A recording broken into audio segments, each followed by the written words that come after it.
10, 9, ignition sequence start. All engines are running. Roger, the clock is operating. We're underway. It's one small step for man, one giant leap for mankind. And as we settle ourselves firmly into the shrink sofa, it's time for episode 68 of Kerbalcast, flying by the seat of our pants. Oh god, we're all gonna die? Waiting for a psych sign-off so I can get into space and explode, I'm Amy Kay, and with me is the Kerbalcast shrink waiting to put me there. J. Arthur, also known as Jared. Coming up on today's show. Back to KSP, and with egg on our faces, it's our progress in the game. Caffeine Rage fills us in on all the dishy gossip in his squad report. Your letters and tweets in the mission briefing. Zip pops by for another update.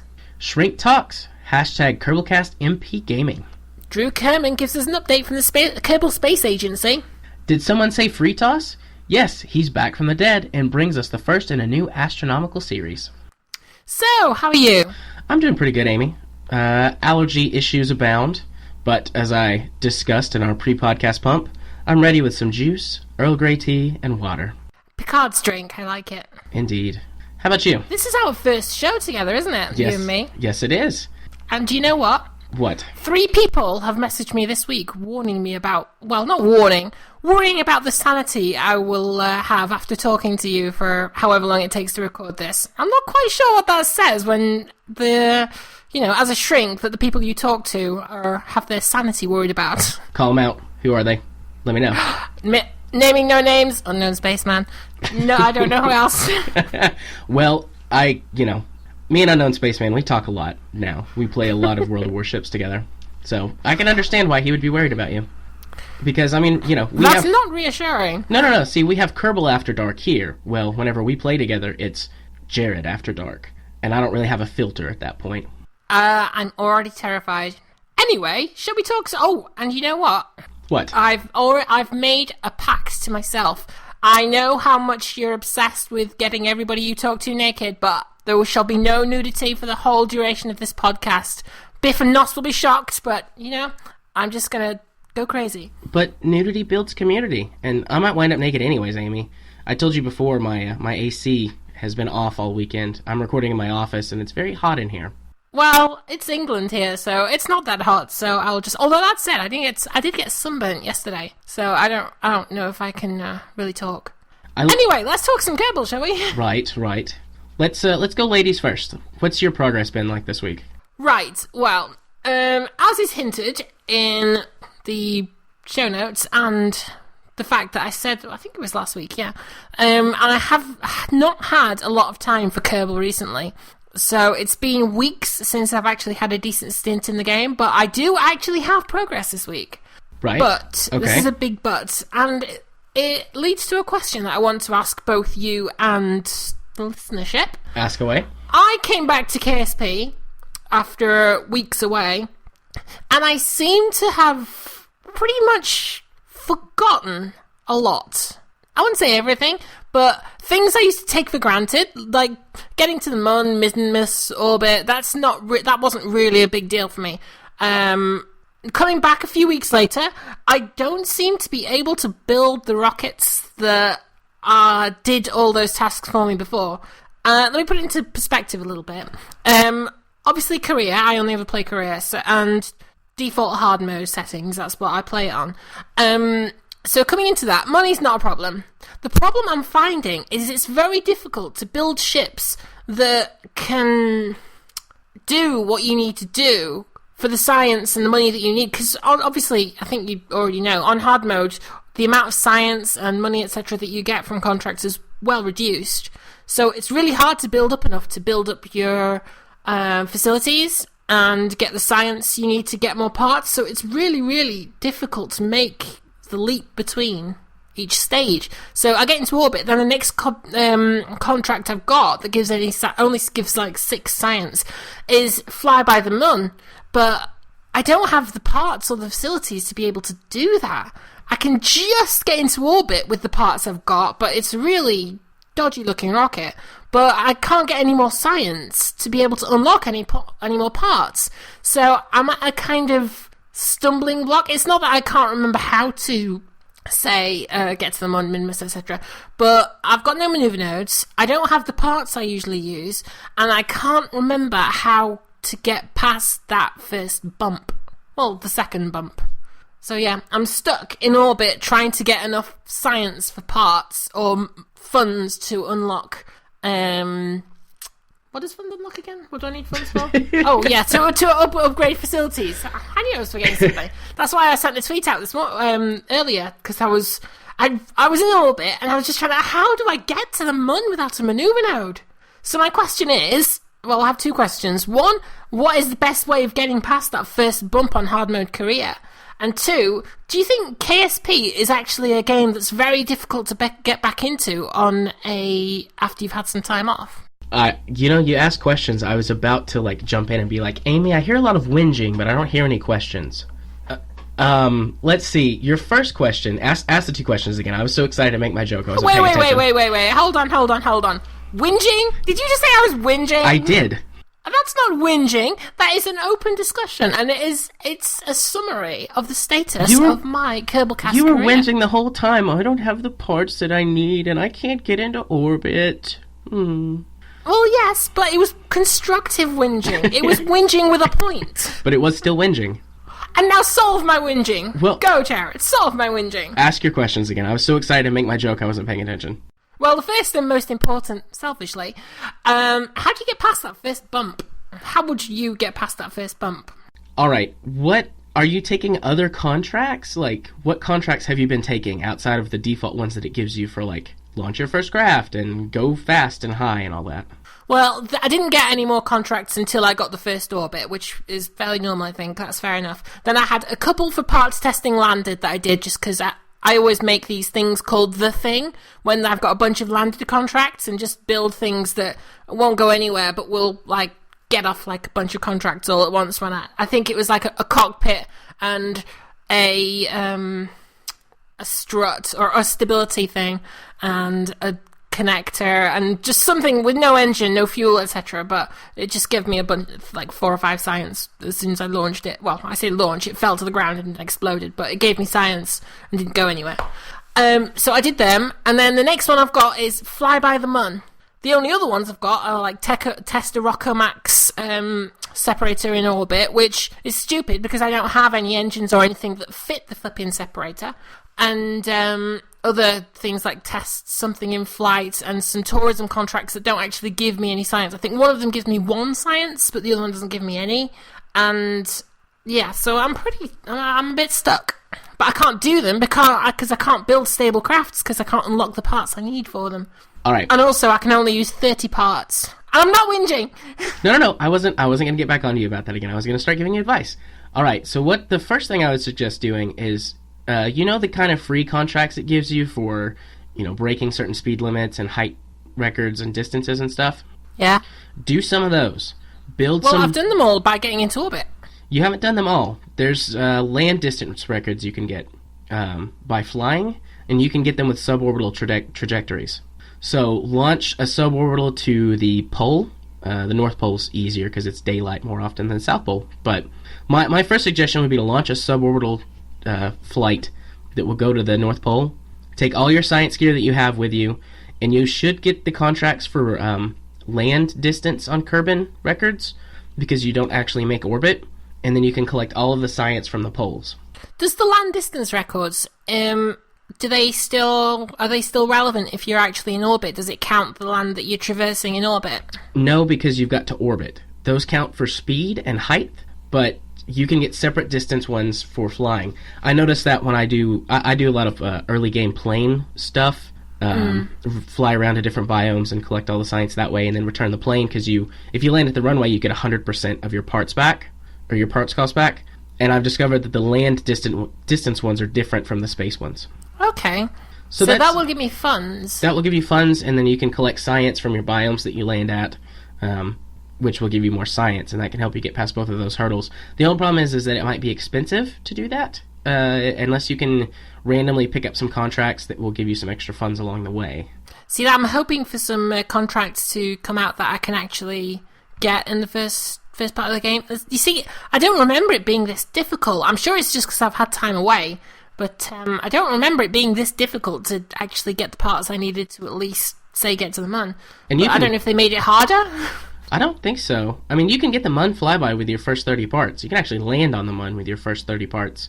That's a topic I intend to cover on Kerbalcast 101 in the future. But you can do a Mun flyby with 30 parts. You see, I'm pretty sure I have done a Mun flyby with 30 parts before, but I cannot remember for the life of me how. And because I'm so stupid that I don't actually ever save my ships, because I always think, it will be boring to remember how to do things that I'm now whinging about. So, do you think KSP, that's the second of my questions actually, do you think KSP is one of those, like riding a bicycle, when you've got it, no matter how long you spend away, you can come back and you're just right there where you were? Or do you think it's one of those, because of the complexity of it, if you do spend a significant amount of time away, is that proportionate to how much or how difficult you find it when you come back to the game? I feel like it's more like riding a bike. Occasionally, I haven't done this since I've started working on things for the podcast, but I used to take tolerance breaks because I would play a game, I would play the game for 40 or 50 hours, in a week, and then I would take a little break from it because I didn't want to burn out. And there was one point in time where I was gone from the game for 3 or 4 weeks, and it took me like 5 minutes to be like, what was I doing? Oh yeah, that's right. And then I was back at it. So I feel like it's more like riding a bike. It might just be this early stage, because I remember all the stuff I used to do, and I remember the stage that I always used to start looking at more interesting things. But this time, for whatever reason, I just can't get to that stage. So yeah, my progress has basically been me getting to orbit multiple times and trying to figure out how to get to the Mun without maneuver nodes. And trying to just basically figure out how to update the tracking station, which is what I need for maneuver nodes, because I figured maneuver nodes is it's the last necessary thing for me. Because once I've got maneuver nodes, that's it. I'm pretty sure I'll be fine. But so it's just getting past that first hump again. I usually go for the tracking station first because I can't function very well without maneuver nodes. I can do a Mun flyby without them, since the Mun is in the exact same orbital plane as you would be when launching from the KSC. So you just have to keep going prograde until you get an encounter. But I think it was Caffeine Rage who's saying on Twitter that if you're in orbit, as soon as you see the Mun rise, just burn prograde and you'll hit it. Yeah, that sounds about right. Although I never really look for that. I'm just like, all right, I'm in orbit. Let's go. I'll get one eventually.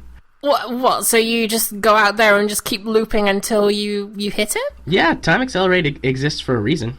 Do your Kerbals not die? No, I don't use life support. Ah, you see, I do. Well, see, that's your first problem. Yeah, that's my first well, I'm not going to turn it off, though, because, it's kind of fun. But anyway, so yes, that's my struggle, and will once again be my struggle in a bit. But tell me about your progress. What have you been doing this week? Well, I've had a lot of progress this week. The stream progress was really the only good progress, though, and it was weird. Weird? Yeah, so I posted the highlights on my YouTube channel, and then I posted some pictures on Twitter. But they convinced me this week to just build ridiculous things. So we were going to do biplanes, and I was just going to show off some different biplane designs and talk about aerodynamics. And then Unknown Spaceman convinced me to build an octoplane, so a plane with 8 sets of wings. And then they wanted me to turn it into... I'm trying to imagine that. It looks stupid. You can go look it up on Twitter. So they convinced me to do that, and then they convinced me to turn it into a rocket plane. And I was like, this is ridiculous. It's just going to blow up. No, it worked. We got... Really? Yeah, we didn't get into space. It generates a ton of drag because they're just straight wings, and it's got a really weird shape, and it's like loaded up with tons of struts. And I use FAR, so they all generate drag. It sounds pretty extreme and hideous. It's very hideous. But it touched the fringes of space. We got, I think, to 35 kilometers, and then the jet engines ran out, and I never could get the SRBs just right to give it that last little bit of push, because the thing is not very balanced at all when it comes to weight. So I was like adjusting the angle, and I was adjusting how much thrust I was getting with them, and it still would just flip out of control or nosedive. But I'm still working on it. I'm trying to get it working where it actually will go to space. This monstrous octo rocket plane. Uh-huh. Yeah. Do you think it actually will get to space? It will go to space one day. Even if I have to give it to Freetoss and say, make this go to space, it will go to space. Oh, Freetoss can make anything go to space. Yeah, he got a shark in space, so I'm pretty sure he can get the crazy octoplane in space. And then they had me build one more rocket plane, or like super fast jet plane that doesn't control very well, but it goes so fast that it blows itself up in the atmosphere. Like, it just superheats and explodes because it goes so fast. So I have a question. Do you, in your streams then, do you just take any suggestion any of your watchers give you and then just try and make something flyable out of it? No. I did that this one time, and it was a lot of fun, so I'm seriously considering doing it in the future some more. But typically... So if I said to you, go build a flying badger, would you go and do it? No, but only because there's no way I could create a badger. There's a black and white nose cone. So just put a black and white nose cone on it and call it a badger? Well, there's, it's a kind of badger, maybe? I don't know. Maybe not. I will try. I will try to make you a space badger, Amy. No promises, because I don't have artistic talent. I have a hard enough time Freetoss copying made a shark. planes. He did make a shark, but I'm not Freetoss. That's true. Maybe Freetoss could do a badger.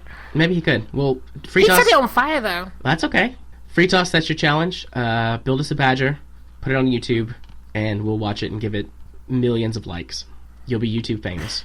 Oh, yeah. Other progress... So what else have you been up to? Yeah, other progress this week outside of the stream.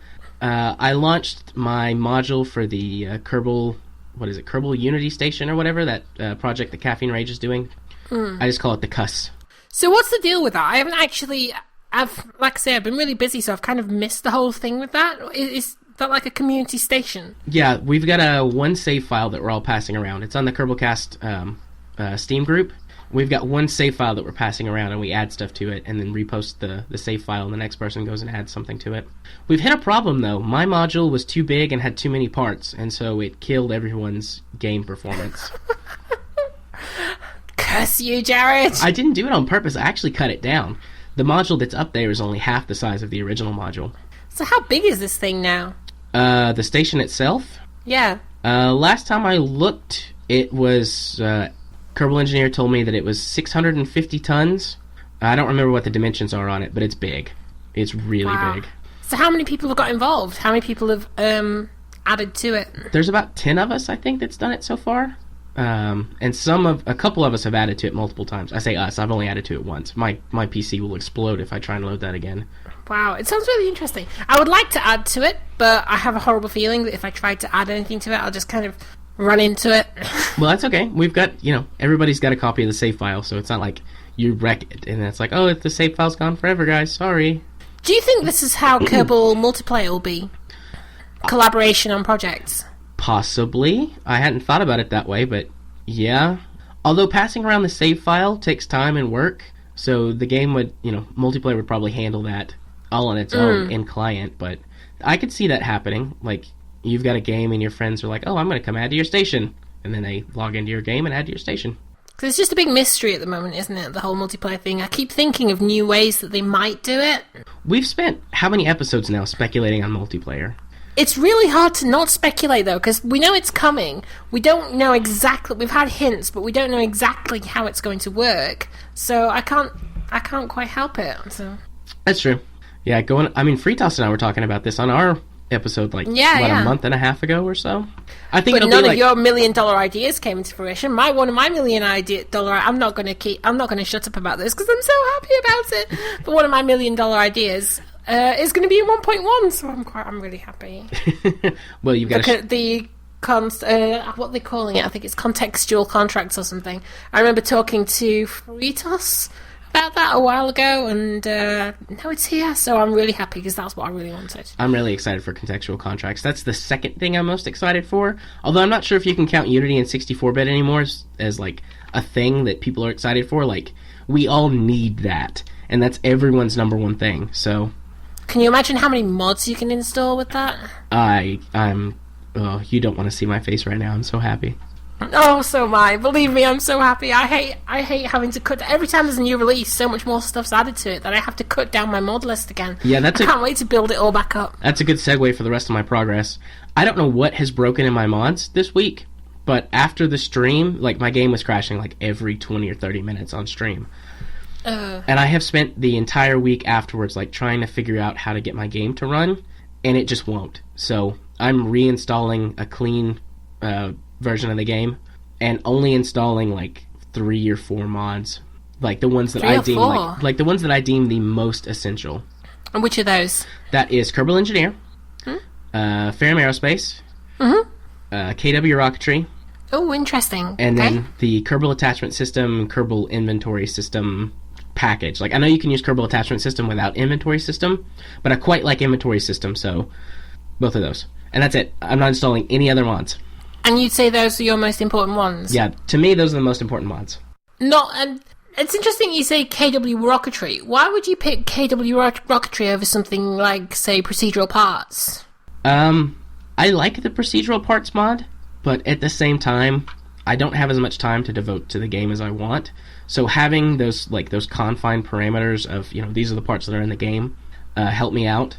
Plus, KW Rocketry, I like kind of the gap that it fills in the 1.25 meter section, because most of that mod adds parts to the 1.25 meter, because you get several new engines and some new fuel tanks and stuff like that.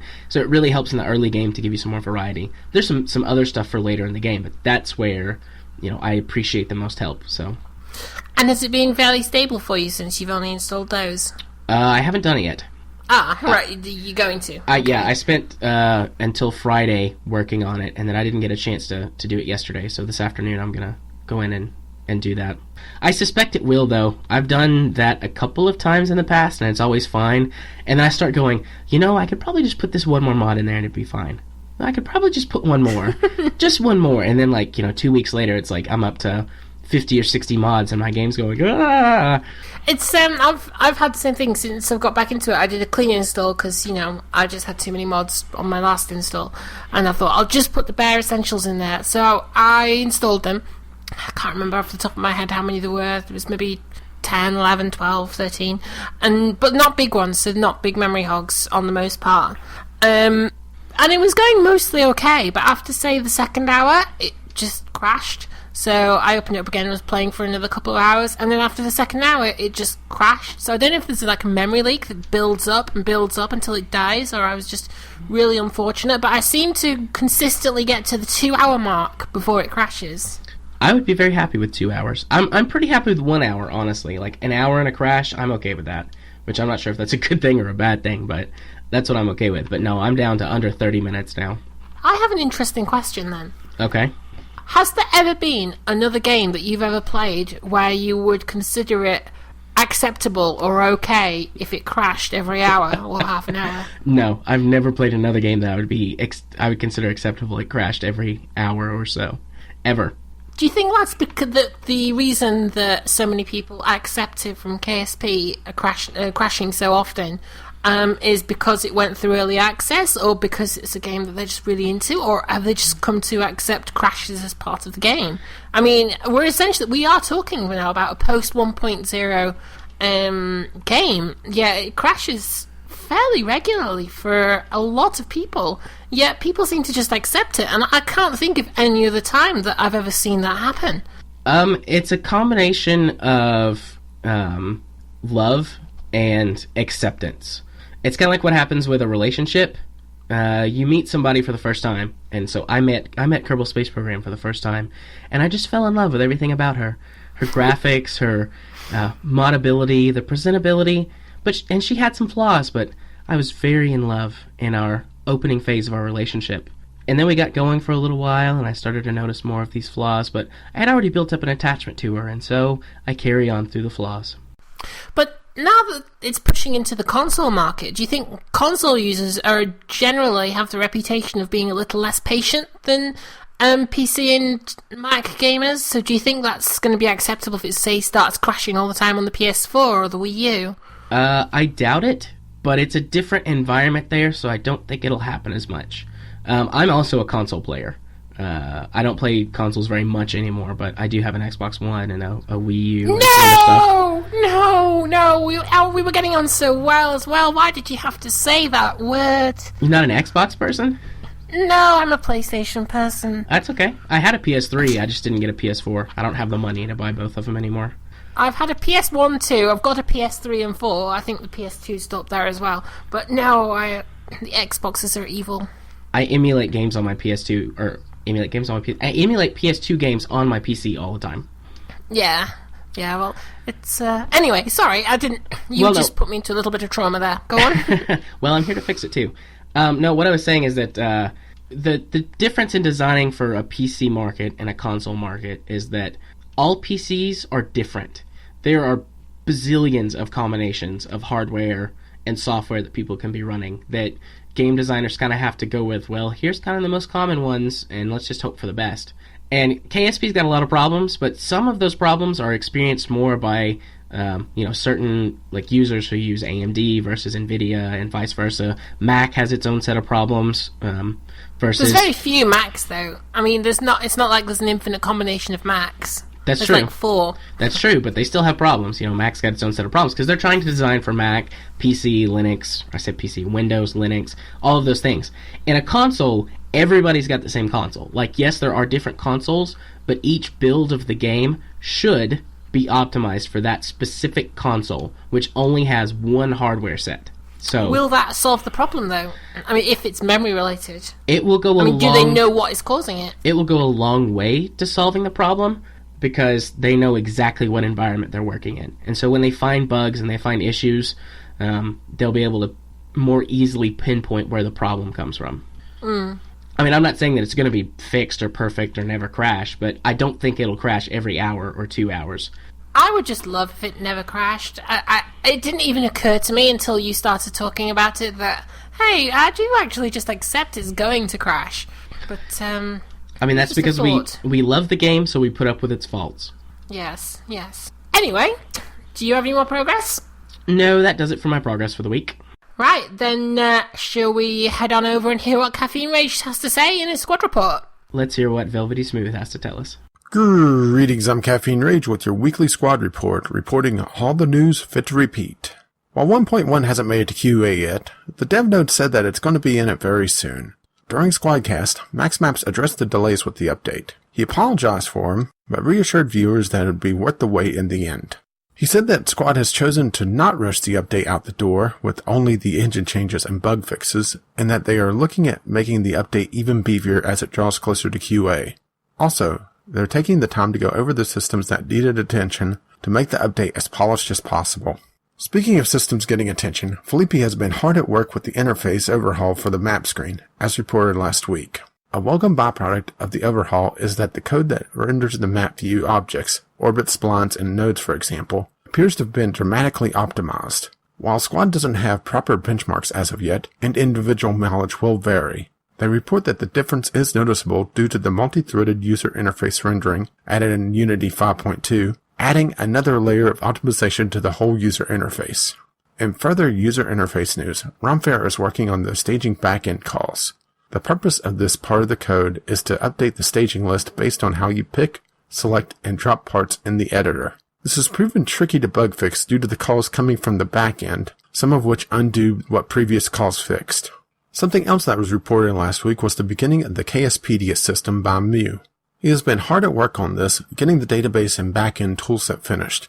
This means that the game is now able to load and overload the help bundles and display them with basic page contents along with navigation elements. Squad is happy with the expandability of the system, which modders should be able to fully take advantage of. Naturally, Squad is adding a lot of content to this system, and for this task recruited Trigger AU.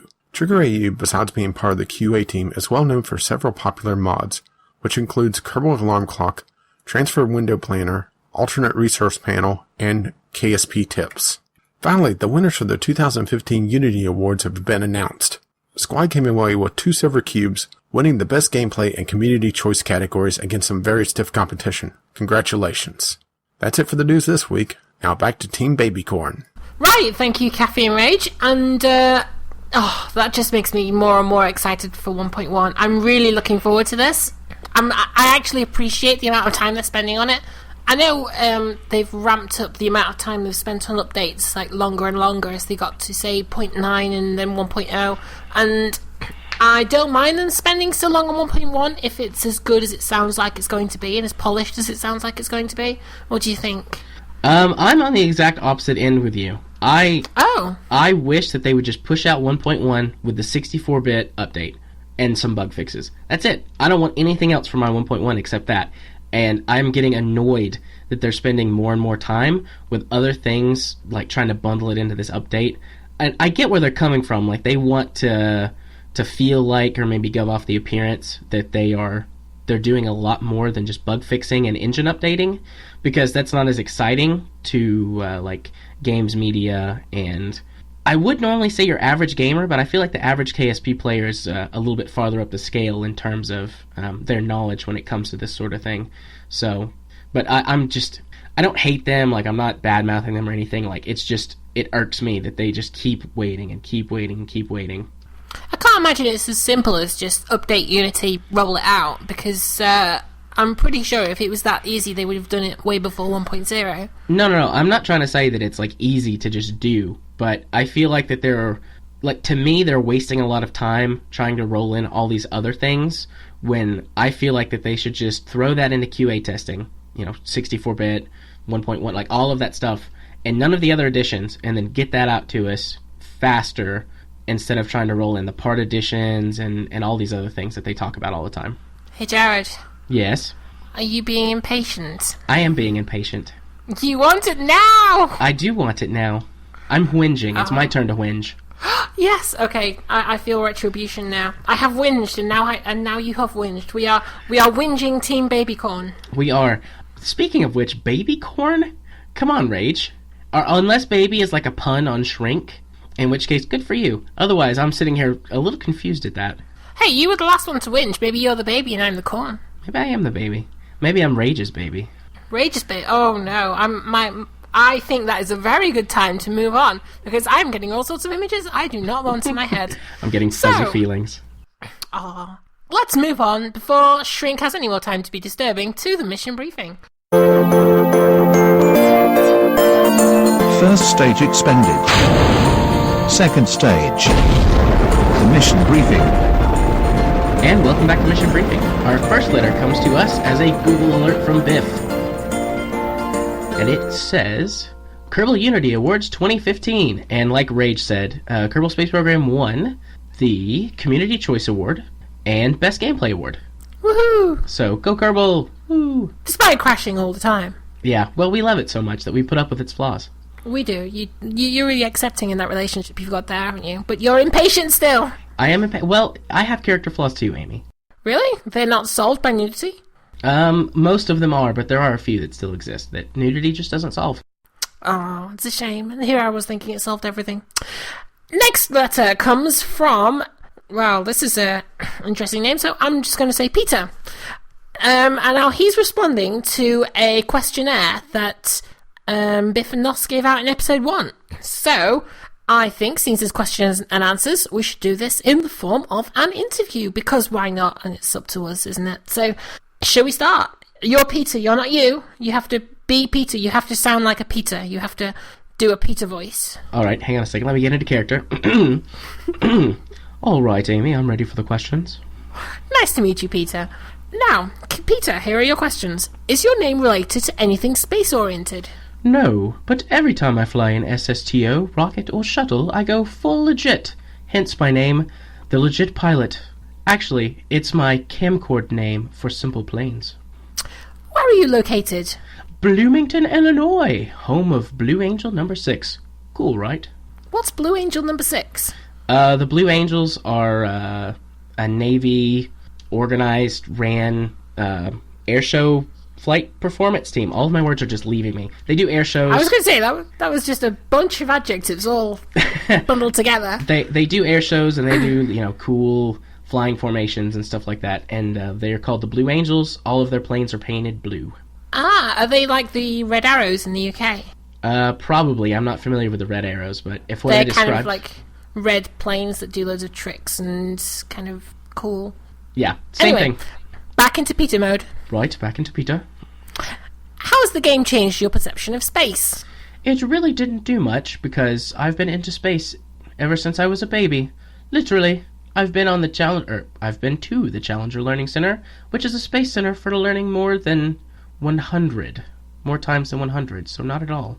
What has your learning curve been like? How long did it take you to get off the ground, into orbit, to the Mun? First landing, first docking, first complete mission? Aye. I dropped out of accent there for a minute. Okay, my learning curve has been, and now I've just lost it. My learning curve has been over a year. It took my first launch to get off the ground into orbit, 9 launches. To the moon, 11 launches. First landing, 13th launch, and all that in the demo. No joke! ! First docking after I got KSP version 0.25. First mission complete after I got KSP version 1.02. Okay, so we've got a weird amalgamation of Peter and Jared here. So, Jarita, what was your worst mistake, greatest achievement? I'd say my greatest achievement was making a super rocket, basically giant SLS bodies attached to an Orion-like craft. Got it. Sadly, it needs more liquid-powered boosters, and it's still in development. Right, well, thank you for those questions and answers, Peter. And I hope you're not offended by Jared's interpretation of you. If you're offended, I would totally understand. That was interesting. Let's say that. That was interesting. You started off with an accent, and it just kind of went into weirdness, and then it just turned into you. Well, that's what I do. Just out of curiosity, what was the first version of KSP you played? The first version I played was .25. I played that with a friend, and then the first version that I actually purchased was when it went into beta, so 0.90. 0.90. Okay, right, shall we move on to the next letter then? The next letter comes to us from... now Biff told me how to pronounce this, and I cannot remember. It's either Skiron or Skiron. I just still say Skiron. Skiron! Okay. Skiron sounds cool, because it's like, I've got this image of this superhero with sunglasses and skis just going, I'm Skiron. I'm here to fight crime on my skis. I don't know where that came from. I don't... Anyway. Oh, I'm broken. All right. let's go into the letter. See, I don't need nudity to make this uncomfortable. I didn't say it was uncomfortable. It's just funny. That was really funny. I don't know where that came from either. Hey Kerbonauts, this is Ski-Ron, fighting crime on skis, with another progress report. Biff, I considered doing this as an audio letter, but hey, Biff's not here. Ooh, it's a bit spooky. I considered doing this as an audio letter, but I just didn't find the time. Also, I figured that there is just no way I could perform it even as close as hilarious as you did. Just saying, launch clamps. So I want to ask you to read it for me this time. Oh, he's going to be so disappointed that it's fake Biff reading it and not real Biff. But I have alluded to the fact that he fights crime, so I'm hoping that that makes up levels for it out a little bit. Yeah. If you recall my last progress report 2 weeks ago, I just barely made it to low Kerbin orbit after totally screwing up my launch due to my underpowered first stage.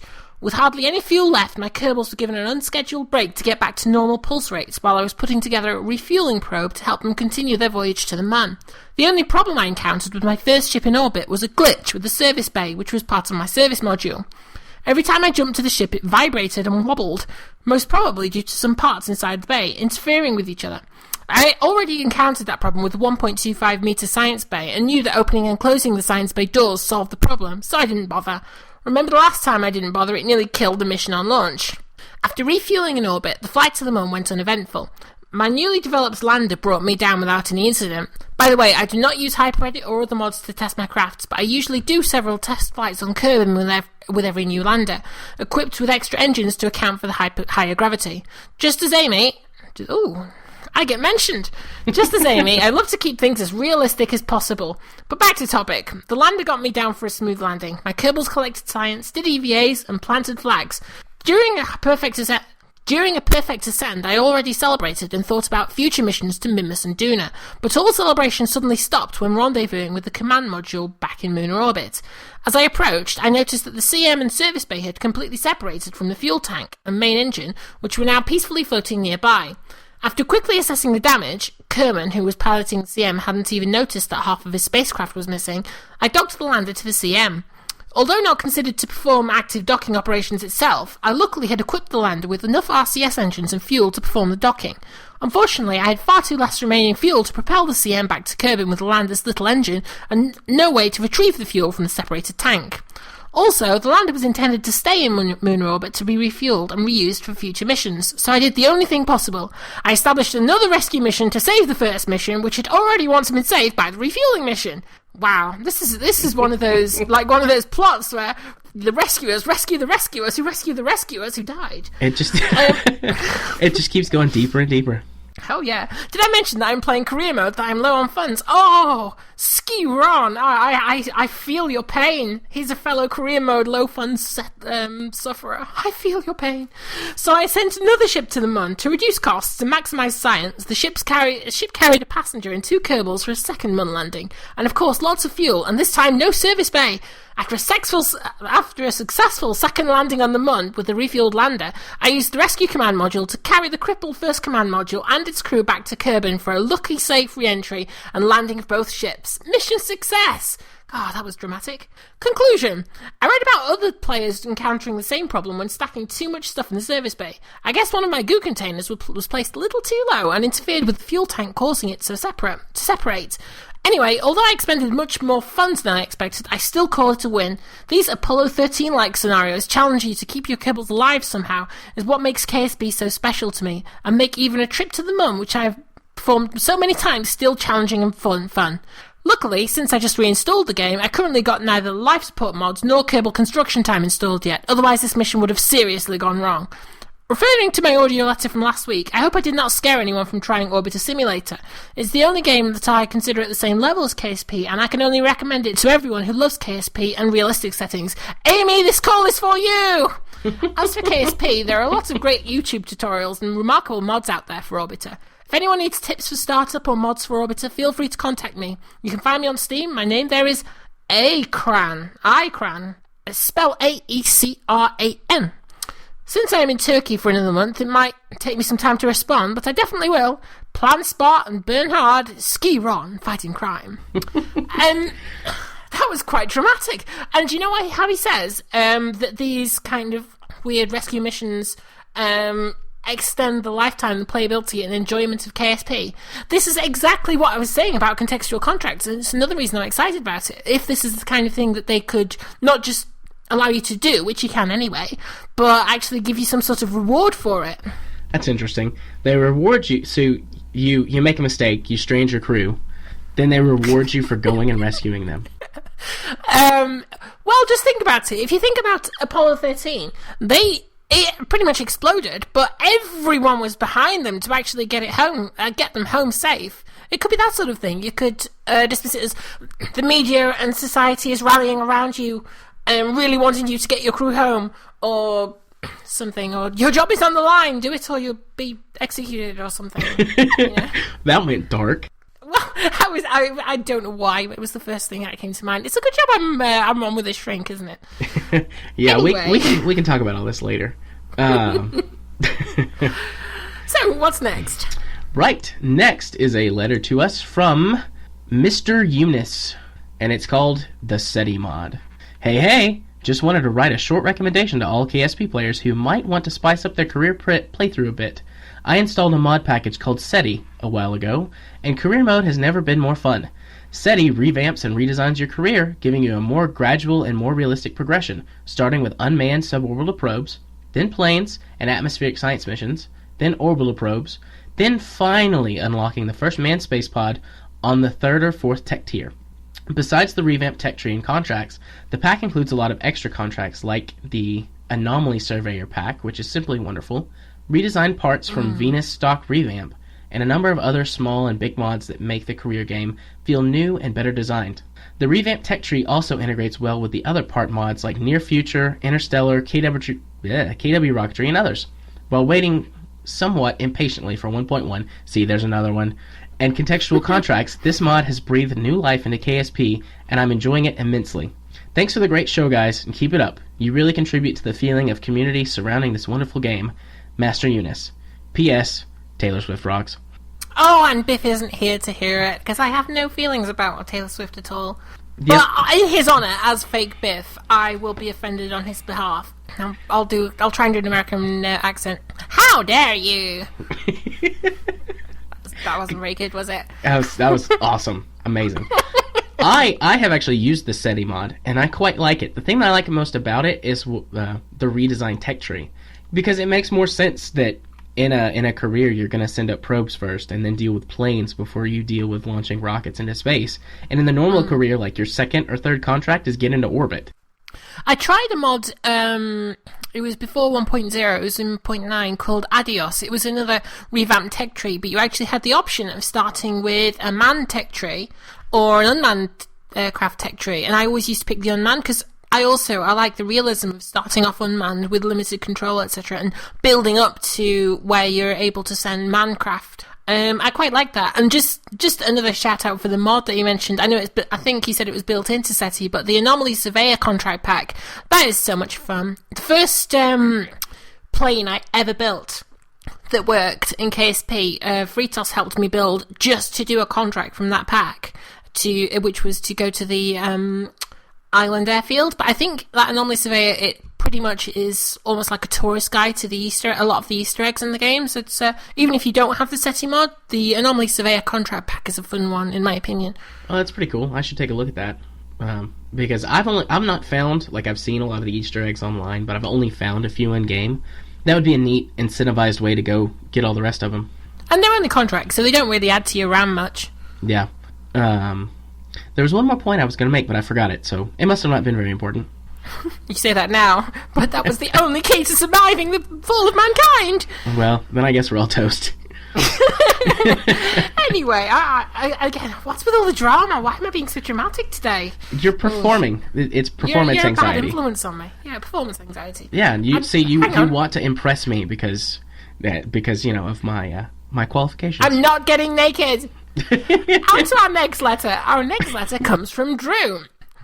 He says, "Hi guys, I'm a little behind on the podcast, so maybe this has been mentioned already. When you switched over so Biff was playing the contract game and Nos was playing Sandbox, one of you mentioned it would be good to have the contracts in Sandbox. It gives you something to aim for. Well, if you look in your save game folder, you will see a file called persistent.sfs. This is your main game file. I'd suggest backing it up before editing. You never know what might go wrong.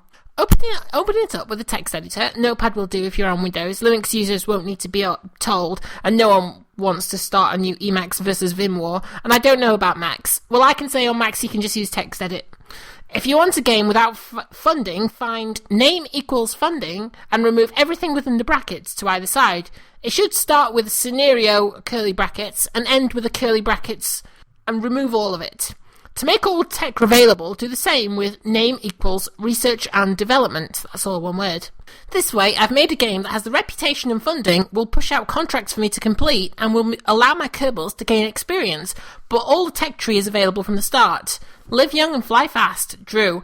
Now that's really interesting. I didn't know that you could do that. That opens up a lot of possibilities for actual gameplay.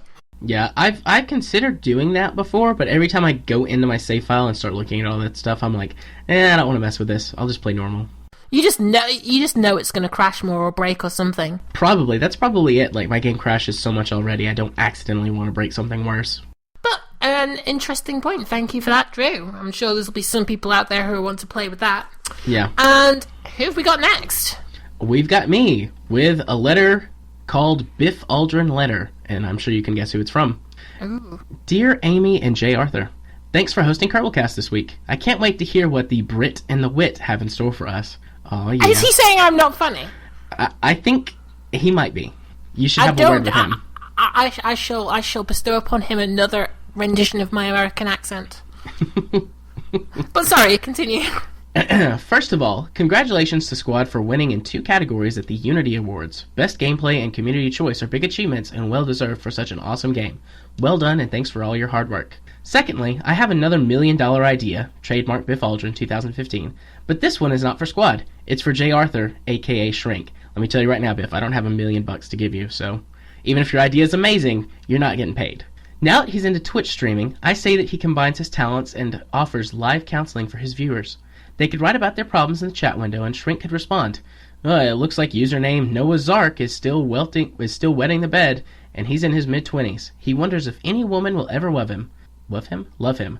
Well, Noah, I'd say probably not if you're letting loose with a biblical flood every night. My advice is to stop doing that. Oh, hey, thanks for the donation. All right, now, Biff, I do offer counseling to members of Kerbalcast, but I don't take money. I take Steam trading cards. Are you one of those collectors? Maybe. I have a lot of badges. A lot of badges.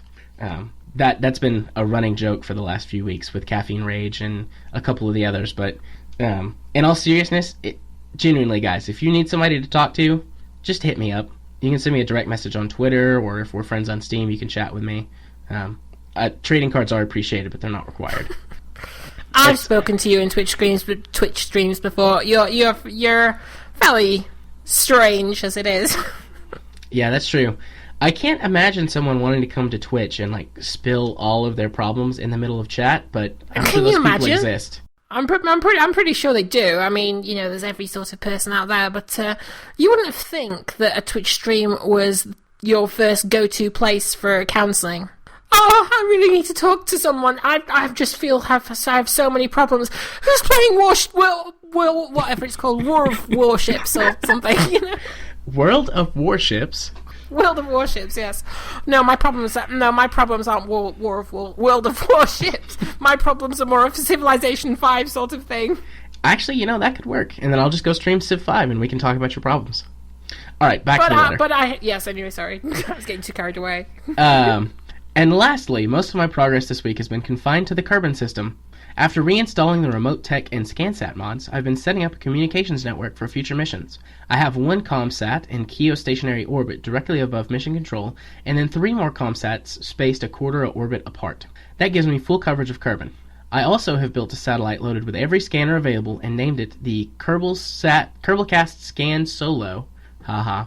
There is one in a polar orbit around Kerman and another around the Mun.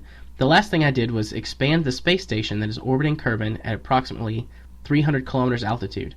My 2 Kerbal nuts needed some more living space, so I sent up another habitation module. That's it for now.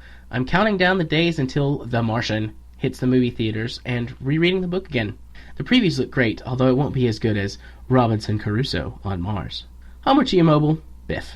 I have to say, I have 2 things to say, but first of all, I'm also can't wait until The Martian. It comes out on Wednesday, and I can't wait. Wednesday seems like forever away. Is it really that soon? I knew it was coming out, but I didn't realize. I don't know about there. You're always ahead of us, so it's probably already out 3 years ago there. But for us, it's Wednesday. Not always. You guys got the Avengers before we did. Yeah, that's probably because Joss Whedon likes us. But Joss Whedon is my god. But that's off topic. Yeah, I can't wait for The Martian. I'm probably going to read it again before I see it. But Kerbal related, commenting on Biff's letter, I have a question regarding remote tech. This is a genuine one for me. Can you actually do missions to, say, the Mun and back without a satellite system, communication system? I'm going to be talking a little bit out of my butt right here because I only have some very basic understanding of remote tech, but I do know that you get kind of an area around Kerman that this tracking station gives you, where you can control unmanned craft. So I think so. Although if you're using a piloted vehicle, it doesn't matter because you have a pilot on board. So what benefit does, or what difference does remote tech actually make if you can pilot your own ships anyway? When you're using remote tech, if you're outside of communications range, you can't transmit science back, and you can't control unmanned vehicles. Those are the only 2 that I know of. Okay, I'm hoping you can answer me a question on what I was clearly doing wrong and deliberately doing wrong so that I could ask you and pretend that I do actually know what I was doing wrong. Right, Earlier when I was playing just testing Kerbal, me. Yes, I'm just testing you. I didn't really not have a clue what was going on at all. Earlier, I was in space, in orbit, with the first one you get, is it a Communitron 16, something like that?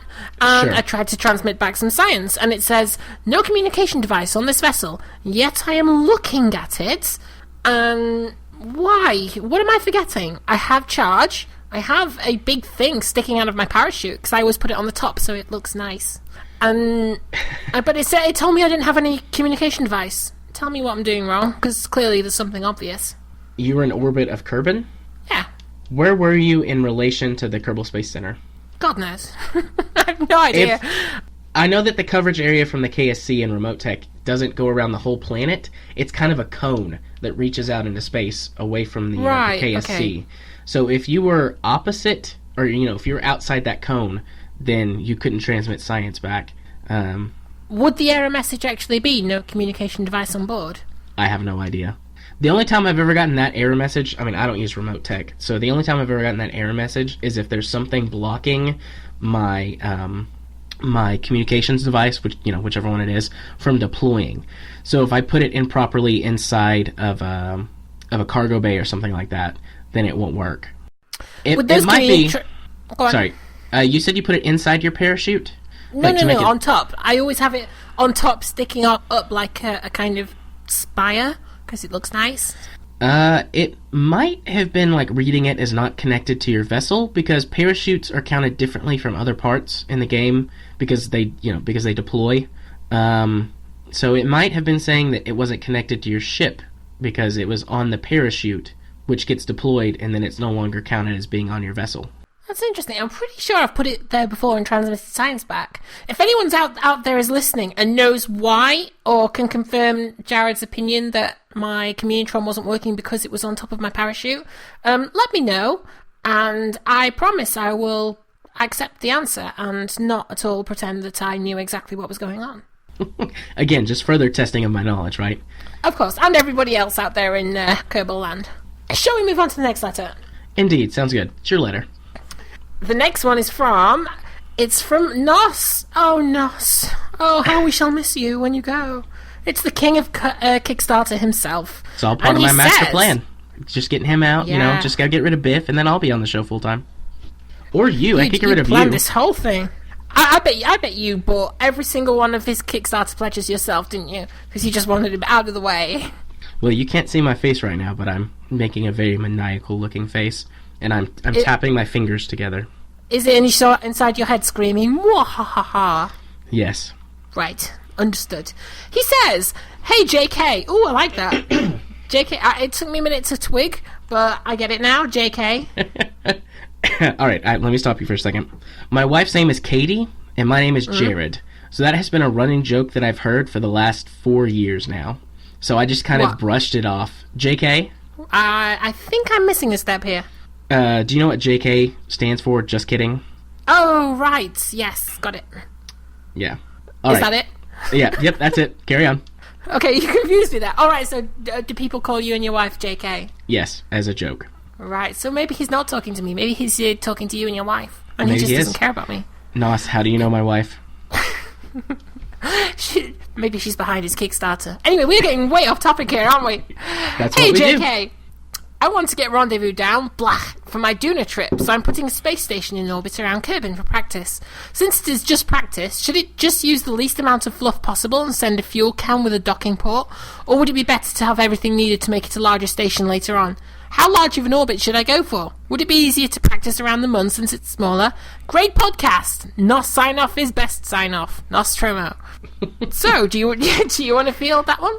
Sure. If you're really just practicing and you have no intentions of using this in a permanent game, just send up some fuel cans with docking ports on them. That saves you time, makes it easier to get into an orbit. As for what orbit you should go for, doesn't matter. The lower your orbit, the faster you can get to assembling your station and practicing. I tend to launch stuff that I'm just kind of messing with to a 100-kilometer orbit, just because it's a nice, even number, but that's just me. And going to the Mun is just going to make it harder, because you've got to actually get to the Mun. So unless you're using HyperEdit to just put everything there in the first place, just do it at Kerman. Okay. And so, who have we got next? We've got me next with... Who is this person? Fell Knight. Gravity-Assisted Progress Report. Greetings, Kerbalcast. Biff, you mentioned in the last show that you got a gravity assist from the Mun all the way past Duna's orbit. That's great! The Mun doesn't give that much of a boost, but it's also only another 200 to 250 meters per second of delta V from low carbon orbit to Duna compared to the Mun. The key is making sure that your ejection angle after the gravity assist is still prograde from Kerman's orbit, so either you planned it out or got fairly lucky with the resulting angle. Also, you said that you like the idea of contracts spanning multiple playthroughs. This amuses me because that's how I know you're a sandbox player. I'll send my spacecraft interplanetary, create a reminder for any necessary course corrections in Kerbal Alarm Clock, and then do another mission, usually in the Kerman SOI, in the interim. That segues nicely into my progress report for the week. In preparation for 1.1, I've been time warping ahead between my maneuvers, trying to finish the missions I've sent. I did my first interplanetary gravity assist this week to accomplish a goal. I've had many problems in the past getting to Moho, and so I decided to try and use Eve to slow me down, and save some Delta V. Although I was confident that I could use Eve to slow me down, I was not at all sure what my resulting orbit would be, but with some fiddling and maneuver nodes, I was not only able to get a solar periapse very close to Moho's orbit, but I also managed to change my ejection angle so that my solar inclination was almost exactly the same as Moho's! I'd like to ask other listeners if this was luck, that Eve had to be at its, I'm not sure what that is. Oh, ascending node, descending node, with Moho's orbit, or if you can replicate this no matter where Eve is in its orbit.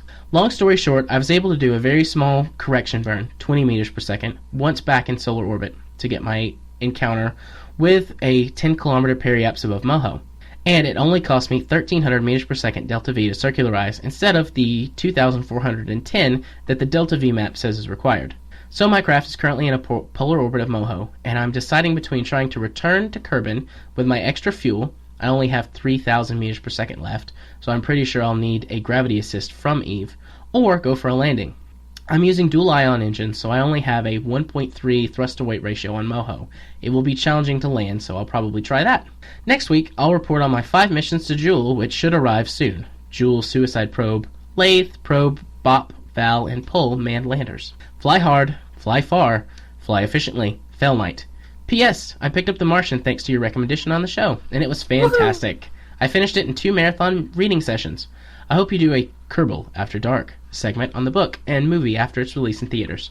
I would love to do an after a Kerbal After Dark on Martian. And I'm hoping that Biff and Nos will, because Nos is still here, so he is still prime host. Yeah. But onto his letter. See, I have feelings about sandbox players in that sometimes I'm tempted to try out sandbox just because there's all these possibilities that I never get to realise. You know, I've never seen the end of the tech tree. Really? Well, I've seen it, but I've not actually ever got there because I'm always career, I'm always hard nodes, and for one reason or another, I never end up getting to the end of the tech tree before starting again, or there's another update or something. My game keeps crashing or something or other. But hearing how he's playing with ion engines and he's in Moho, and he says, it only cost me 13,000 Delta V. I'm like, 13,000 Delta V? That's so much! How can you say it's so little? And yeah, it sometimes makes me wonder, because I've never actually been to Eve. I would like to, but my first goal is Jool. But yeah, you can tell the sandbox players or the players who put that's the thing. It would be okay if I just put it into one long career, but I have a horrible habit of starting over. I do the exact my same career. thing. So, have you ever got to the end of the tech tree? And relating to his letter, have you ever been in that position around Moho? Have you been to Moho? About the tech tree thing, I have been to the end of the tech tree. I've done it once in science mode and once in career mode. But I also have a nasty habit of starting over games, because kind of once you get to the 500-ish level science in the tech tree, you've got the majority of everything that you're going to use for the rest of the game, at least for me, and so I get bored. And I'm like, I'll just start a new game and do all of the interesting fun stuff and perfect like how efficiently I can get to the mun and min-miss and all that jazz. And I have been to Moho, but I've never done fancy maneuvers to get there. It's always just like, all right, there's Moho, let's burn for it. And then, I get there and do my stuff. I've never sent a manned mission. I've sent probes. I've sent probes everywhere in the solar system, but I've not done manned missions everywhere. But you don't go there yourself? No. So the thing is that... Sorry? The mining equipment, is that right at the end of the tech tree? Most of it is, yeah. Do you think that's too far down? Do you think that just means that a lot of career players are just never going to be able to play it? And experience this whole system that Squad spent so much time putting together? It's too far down the tech tree. I think that you should be able to get the drill and the ISRU and the first ore tank, the one that holds 300 units, somewhere in the 300 science range, right there in that tier. Because you have to get all the way to, 1,000? I'm not even sure without looking. It's like in the 4th or 5th layer of the tech trees when you start getting the mining stuff, and it needs to be in like the second or third layer after kind of your initial all the ones that cost less than like 15 science. Yeah, the basics. Yeah, after the basics, I think it should be in like the 2nd or 3rd tier after that, and instead it's in the 4th and 5th tier, and it's too far down the tech tree. See, it worries me that their new implementation of remote tech is going to be the same. It's going to be way down at the end of the tech tree, and then that'll be yet another system that new career players won't be able to experience for a lot of their career, assuming they get that far. Yeah, and Squad puts so much effort into these systems. It's a shame to actually lose functionality until you get to the end game, because it's not really one of those games where there's an end game as there per se. Yeah, I mean, it kind of makes sense that, you know, at the point when mining is going to be the most useful to you is when you're at the end game and you're working on some of the crazy end game contracts. But if you never have experienced it before then, you're more inclined to figure out how to do stuff without it. Plus, you start getting mining contracts once you get... I don't remember how high your reputation is, but you start getting contracts to mine ore way, way before you get any of the mining equipment. Surely that's something they should... that needs correcting then, because... contracts that you get before you can actually get the items to do them don't make any sense. It's like, say, do a flyby or land on Duna before you have the equipment required to even get there. I don't know, maybe it's a balancing thing, maybe it's just an oversight, I'm not sure, but it doesn't quite seem like it's balanced correctly, in my opinion. Well, Career bases all of its contracts based on your reputation. So if you're completing a lot of missions in the early game to get money and science, your reputation will be going up the whole time. And so you'll wind up in this situation where you still don't have the money or the science to do the things that you need to do, but your reputation is so high you'll be getting contracts to do all of these crazy things, and you just can't do them. See, I always funnel a lot of my reputation into science from, I forget what they call them, the strategies, and I use a mod called Serious Kerbal Business. I don't know if you've heard of that one, that adds a few more strategies as well, so it gives you even more options. But yeah. I hardly do anything with reputation. In fact, I don't do anything with reputation. It seems pointless to me. I know in theory what it's supposed to do, but I basically just shovel as much reputation into science as I possibly can, as soon as I possibly can through strategies. I do the same thing except with funds. I funnel all of my reputation into funds. I don't ever take any of the strategies to give me a boost to science. I used to, but I've kind of refined my game to where that I can do a lot of things with a lot less. So I don't need all of the science for the parts. Plus, you can use funds to buy parts in the next level of the tech tree. When you play your career game, then, what setting do you play it on? Because I'm guessing it doesn't cost as much science for you if you're not playing on hard than it does for me. Or either that, or you're finding a way to get much more science than I can figure out. Well, I use D-Magic, so I have double the amount of science gear. I do turn my science down to 60% because I have double the amount of science gear, but it still works out as a net positive.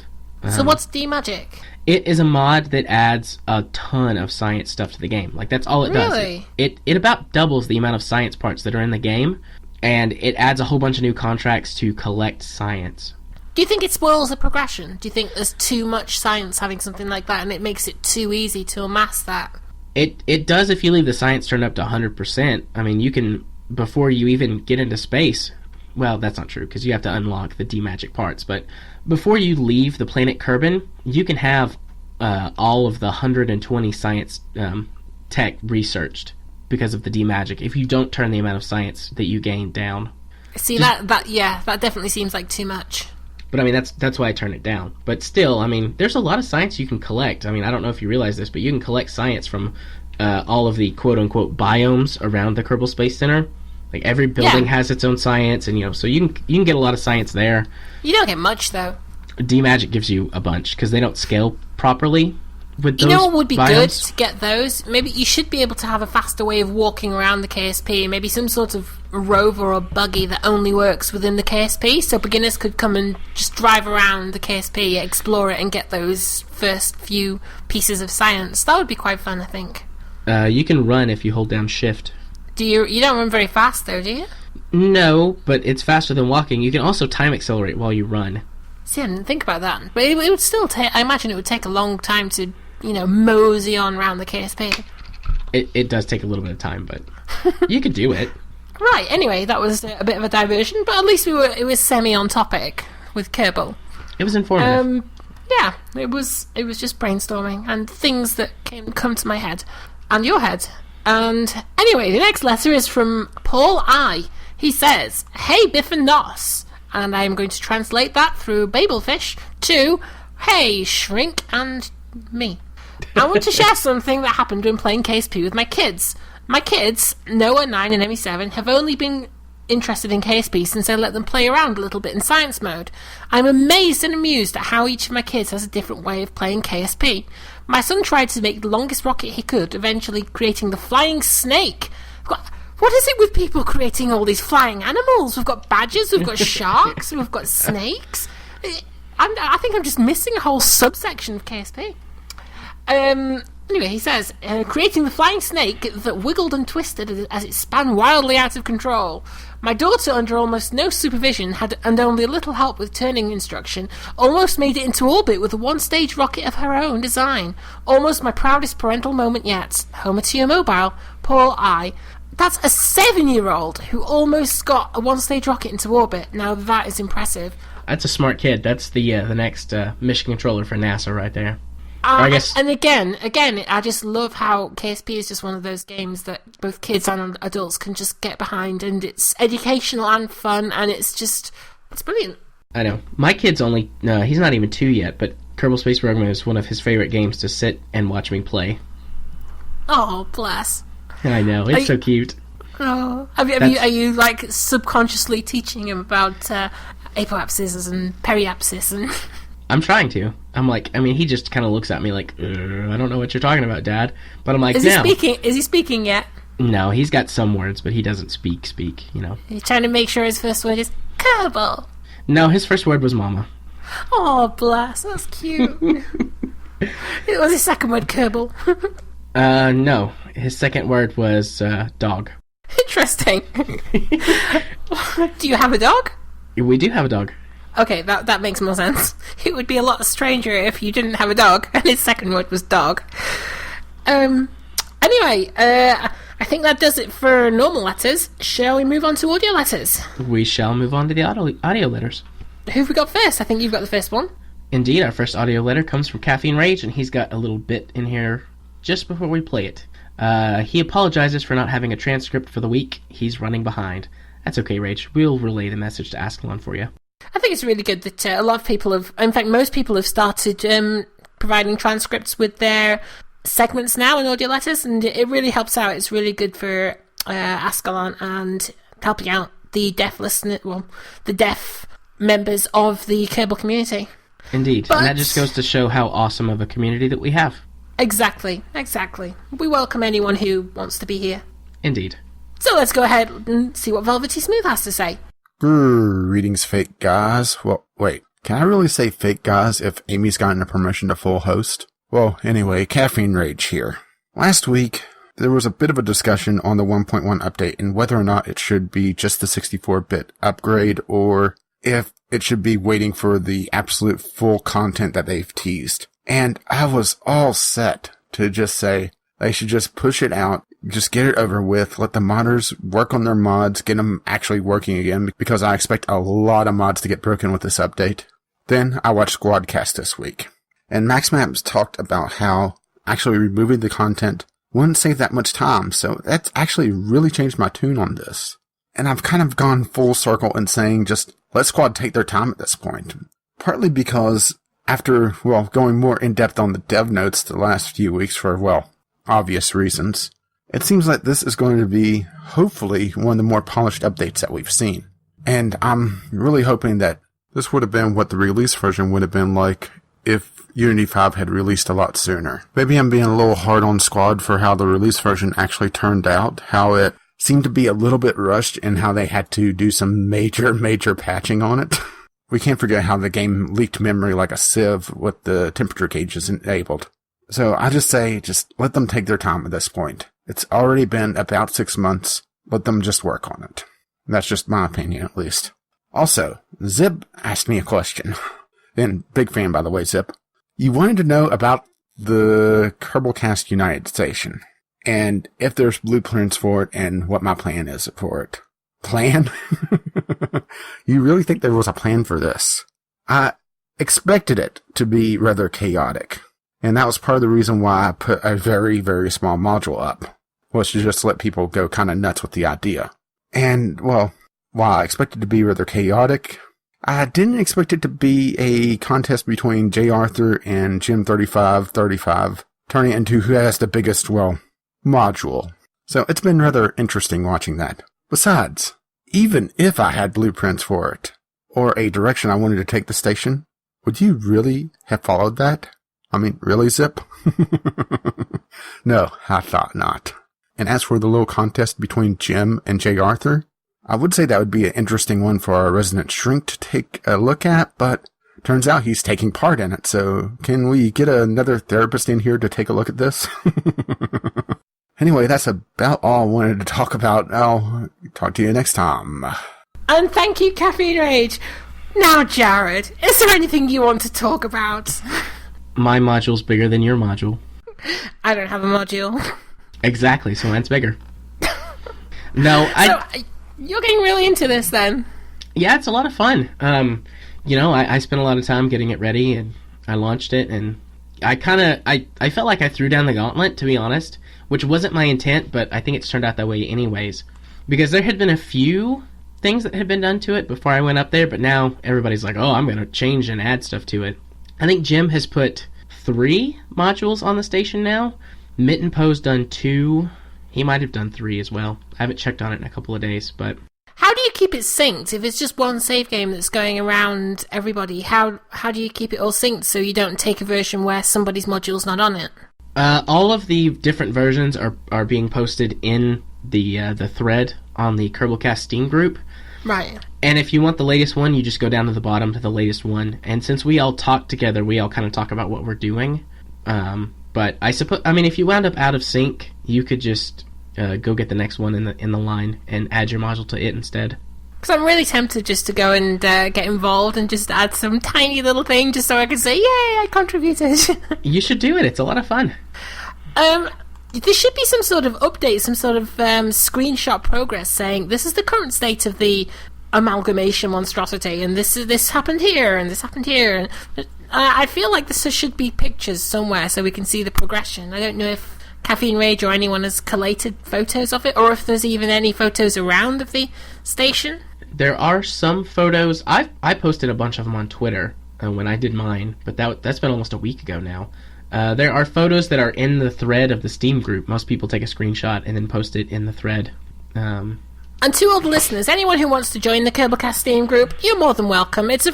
Anybody's welcome. Just come, take part, have fun, and see if you can add a bigger module than our resident shrink here. Make him feel a little insecure. Make me feel inferior. There's 150 people in the Steam group? Is that right? Or am I thinking of something else? There's something like that, but we're always taking more. It's always open. We're a good community bunch. Right, so moving on to our next audio letter. We've got quite a few this week, which is always good. We always want to hear from more people. If you want to send your own audio letters, send them to us. And if we're not here, then the real Biff and Nos will listen to it. And if they're not, then we will. And, that reminds me, another thing Caffeine Rage said. Are we really fake? I think we are still fake, because I'm not actually Prime Crew until Nos goes, and Nos hasn't go yet. Your master plan hasn't finished. That's true. But I want to ask you a question, Amy. How do you feel about being a permanent host?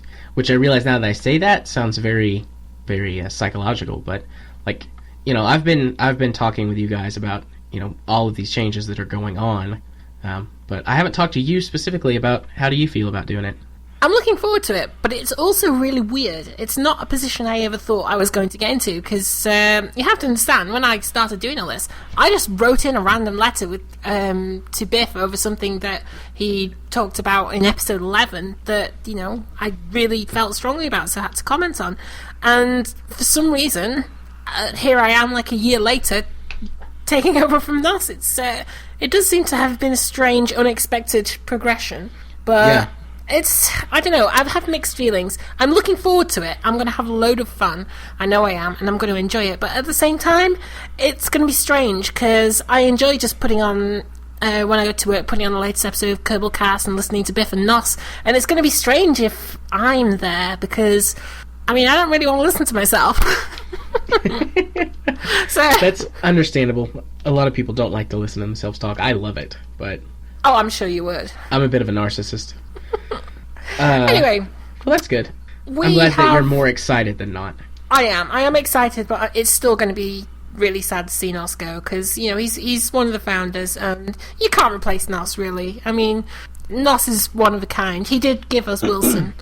Or at least the concept that led to Wilson. Although you had your own flavour of that, didn't you? And I know we're putting into the dark anyone who hasn't been up to date on all the Kerbalcast side stories, but you did your own coconut experiment, didn't you?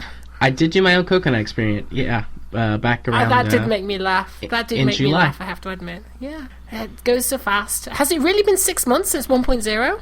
Yeah, it's been a while. And he was talking about the same thing that you were talking about. You were saying earlier in this show that you just wanted them to put the new Unity and 64-bit update out there, but Caffeine Rage has kind of changed his opinion on that. Yeah, he's back down with you now, being patient and stuff. Well, yeah, but he makes a good point as to another reason why we should be patient, which is all the new content. He does make a good point, and he does the dev notes now, so I defer to his knowledge on the subject, but I still have my impatient opinion. Give it to me now! Yes, exactly. And so, the next audio letter is from Phil. Let's see what he's got to say. Hey Biff and Nas, Phil here. I've been super busy for the past couple months and I've racked up quite a sizable backlog of episodes to listen to. 5 episodes times roughly 2 hours each equals over 10 hours of Kerbalcast to work through. But this kind of schedule does have an upside. It drives me to drink coffee, but lots of it. Like, I put Caffeine Rage in velvety smooth, if you know what I mean. Not really sure if that made sense, but you get the point. So as you can probably tell, my mind goes to strange places when I'm sleep deprived and hyped up on coffee. But last week, I had a great idea. It was a Kerbalcast project, and I was working on it until like 2:30 in the morning. And every day, I've been coming back to it after work and picking through it piece by piece. And today, I'm finally finished. Well, my mug is empty again. Time to brew a new pot of coffee. Talk to you later. Thank you, Phil. Oh, 10 hours. Can you imagine 10 hours non-stop and Biff and Nos? I marathoned that, actually, whenever I started listening. Because I didn't start listening until, like, March or April of this year. So really? I marathoned to catch up. So I had a lot more than 10 hours to listen to. It drove him to drink. It drove him to Caffeine Rage. Drove him into Caffeine Rage's velvety smooth arms. Yeah, I think I binge listened until I caught up to date, but I think I started listening at episode 9 or 10, so I only had like 8 to catch up on, and they weren't that long, and this was the old days when they were only like 30, 45 minutes. And now we're only a few months off them being 6 hours long. Yeah, but these are better. I mean, let's be honest, who doesn't want to hear hours and hours of your favorite podcasters? Let's cut Jared off right there, and I had to do that. He's actually talking about the Homer to Your Mobile song that Biff played last week, but, it's so good. Let's have an encore. Let's listen to it again. Kerbal After Dark.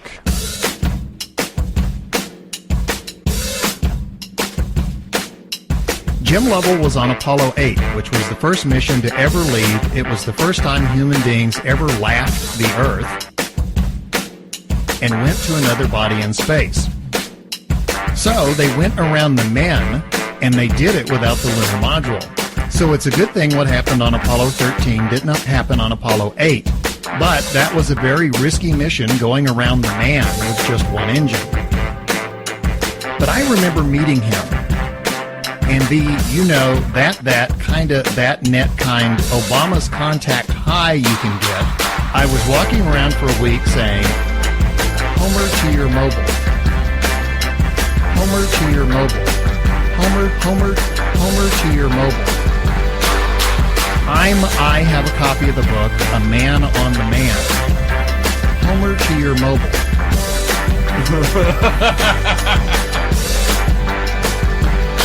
Bye. try and urge I can, okay, well, Jim Lovell has written a book himself called Lost Man, which years the book that they based the movie Apollo 13 on.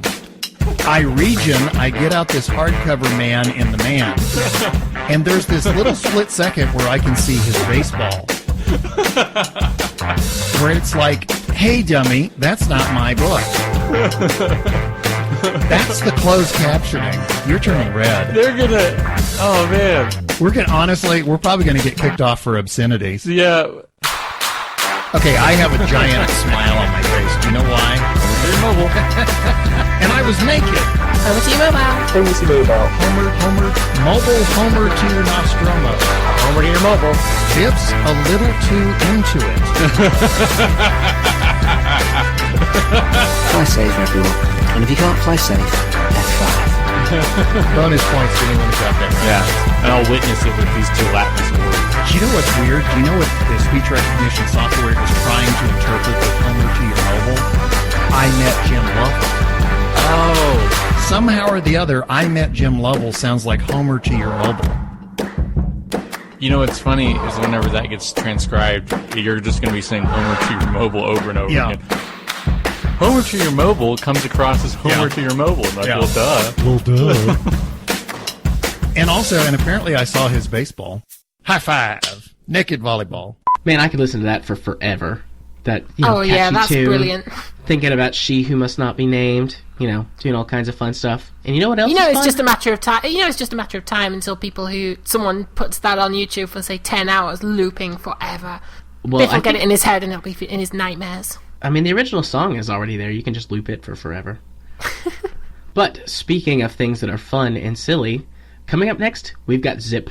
Hey guys, Litho just rushed off saying something about helping a friend move house this weekend, and could I cover for him? So, Zip here, sat in orbit with nothing to dock. The crispy farm's coming on great, but you can only eat so many of them at once. It's not too bad though.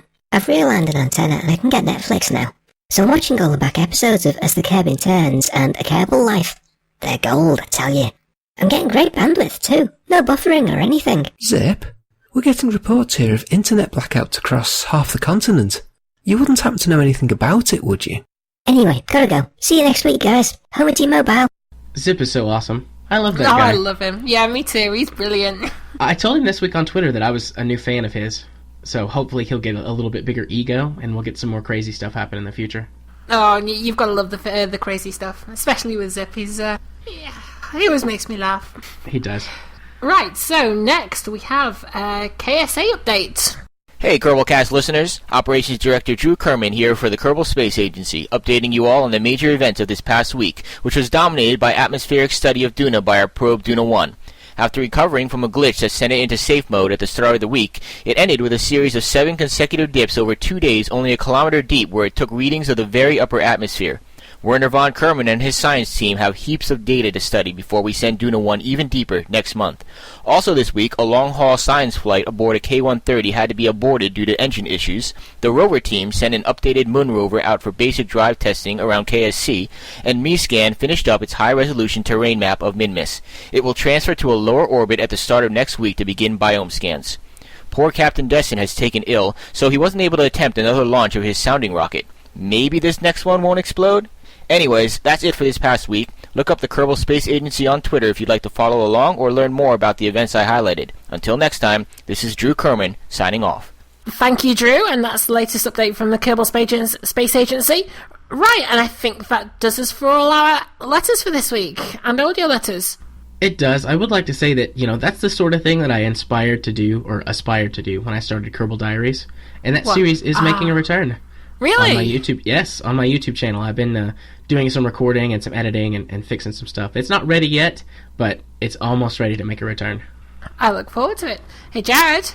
Hey, Amy. What time is it? It's time for the tweets. Tweets. Time for the tweets. I have to say I was going to try and make you do that, but you tricked me. Haha. Although, I think, since this is the start of a new era, and Nos created that version of the song, I think you should redo it in a new style. Maybe operatic. Okay. Let's try it again. I don't care how you do it, but it has to be more. It has to be original. You can do whatever you like. You can do it's time for the tweets or whatever you like. Yeah. Okay. So Jared, what time is it? It is time for the tweets. Yeah. I like it. So what have we got? From Kerbalcast. Congrats to @Kerbal Space Program for winning Best Gameplay and Community Choice in the 2015 Unity Awards. Woo, go those guys. From Ken Kadavi, @Kerbalcast, I spit coffee in both of my work monitors. Zip rules! You need your own Twitter page. Thanks for the station tips. Homer to your mobile. From Akinesis Gaming, @Kerbalcast, love the Firefly discussion at the end. I didn't realize quite what Fox had done. Yes, they ruined that show. Don't get me started. Don't get me started. I have things for the final stage to talk to you about Firefly, but I've been saving it in case we go a little bit crazy with it. From Sean Williams, Nos likes board games and Amy K is a Firefly fan, so here's a Serenity dice box tray I just made, smiley faced. Which actually, that was really cool. I loved it. That looked very good, Sean. From Metalman333, @Freetoss and @JMA4707, I want the space shark to turn in around midair and use a rocket in its mouth. Any ideas? From Rensloing, I've just decided to rename one of my Kerbals to Shanka Kerman.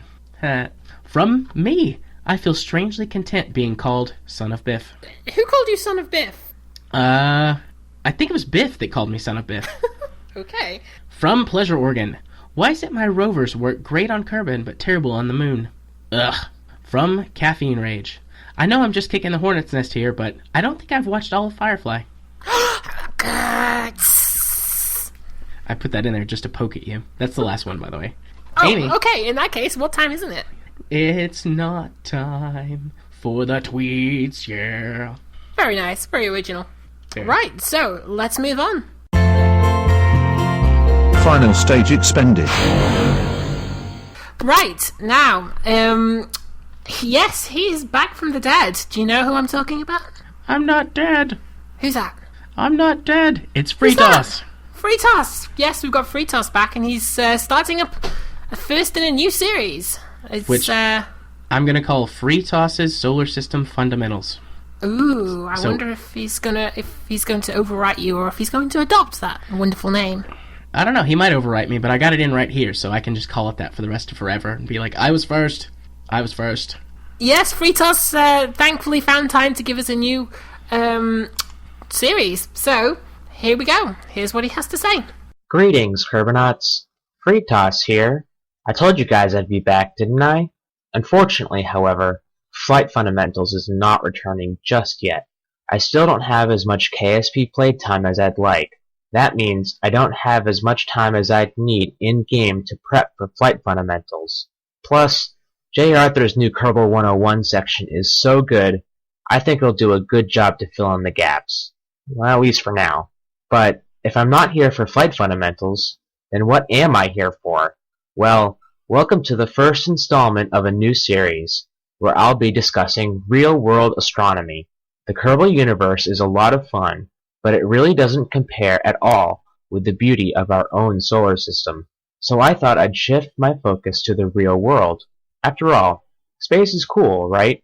And I can write up and record without needing a few hours of in-game prep. It's a win-win. And what better topic to start off with than the major astronomical event that, unfortunately, will have already occurred by the time this comes out. The supermoon eclipse that occurred on Sunday, September 27th, into the early hours of the 28th. Hopefully, most of the listeners were aware of this event and were able to appreciate the huge, dark red moon that I'm looking forward to enjoying about 48 hours after I make this recording. But what exactly happened, and why was it so special? Essentially, it was a combination of 3 separate alignments between the Earth, Moon, and Sun, which happen on different length cycles. First, and most common, is the monthly lunar phase cycle. As most of you probably know, every 29.5 days, the Moon makes one orbit of the Earth and passes through all of its phases, waxing from a new moon to a full moon, and then waning back to a new moon, as the portion of the moon that's illuminated by the sun changes as viewed from the Earth. One complete lunar cycle is called the Sindonic month. and represents the time it takes for the moon to complete one orbit around the Earth relative to the sun. However, because the Earth is also moving around the sun, a syndonic month requires the moon to travel just a little bit more than 360 degrees to complete this cycle. By contrast, the sidereal month, which is the time it takes the moon to orbit 360 degrees around the Earth relative to the background stars, is about 27.3 days, 2.2 days shorter than the syndonic month. Second, this full moon was a supermoon. This is basically a fancy way of saying that the full moon is occurring when the moon is at perigee, a term us KSP players should be familiar with. The moon, unlike the mun, is in an elliptical orbit around the Earth, and a supermoon occurs when the full moon happens to fall on the day when the moon passes through its periapse. On average, the moon is about 885,000 kilometers from the Earth, but at perigee, it's about 362,000 kilometers from the Earth. Compared to a full moon occurring at apogee, when the moon is at its farthest from the Earth, a supermoon will appear roughly 14% larger and 33% brighter in the sky. Approximately every 14th full moon is considered a supermoon. Lastly, a total lunar eclipse is also occurring at the same night as the supermoon. I'll cover eclipses in more detail in the future, but the quick and dirty explanation is that a total lunar eclipse occurs when the Earth sits directly between the sun and the moon, and the entire moon sits in its shadow. Lunar eclipses can only occur during a full moon, but why don't they happen every full moon? Unlike the mun and Kerman, the moon does not orbit the Earth along the plane of the Earth's orbit around the sun, known as the ecliptic. It is inclined by about 5 degrees. Therefore, total lunar eclipses can only occur when the moon happens to be passing through its ascending or descending node when it is full. But wait, Freetoss, you must be thinking. The moon passes through one of the nodes twice during its orbit. After all, the ascending nodes and descending nodes of an orbit in KSP never move relative to the apoapse and periapse, right? Well, dear listener, in the real world, orbits are not static. The moon moves through a cycle known as nodal precession, which means that the ascending and descending nodes move slowly around the moon's orbit. This is the longest of the 3 cycles, and it is responsible for supermoon eclipses being so rare. A given node takes around 18.6 years to make one complete cycle. So, to recap, on Sunday, the moon's periapse, inclination node, and the moon itself all aligned on the far side of the Earth from the sun to give us a total lunar eclipse, an event which last occurred in 1982 and won't happen again until 2033. Oh, and by the way, the reason the moon was red instead of black during the total eclipse is that the light is scattered and refracted by the Earth's atmosphere, turning it red, the same effect that occurs at sunrise and sunset. Well, that just about covers the supermoon eclipse. Once again, I hope that you all were able to see it. If not, at least you'll be ready for it in 2033. I'm still going to be missing in action from Twitch, and be on Steam rarely. So if you'd like to send me a message, the best place to do so is on Twitter, at Freetoss7. I would certainly love to hear feedback from you guys about the new segment, even if you think it stinks and I should go back to Flight Fundamentals. Or if there are any new topics you want me to cover, I would be happy to do so. Homer to your mobile. Thank you for that, Freetoss. I don't know about you, Amy, but I actually find that stuff really, really interesting. No, so do I.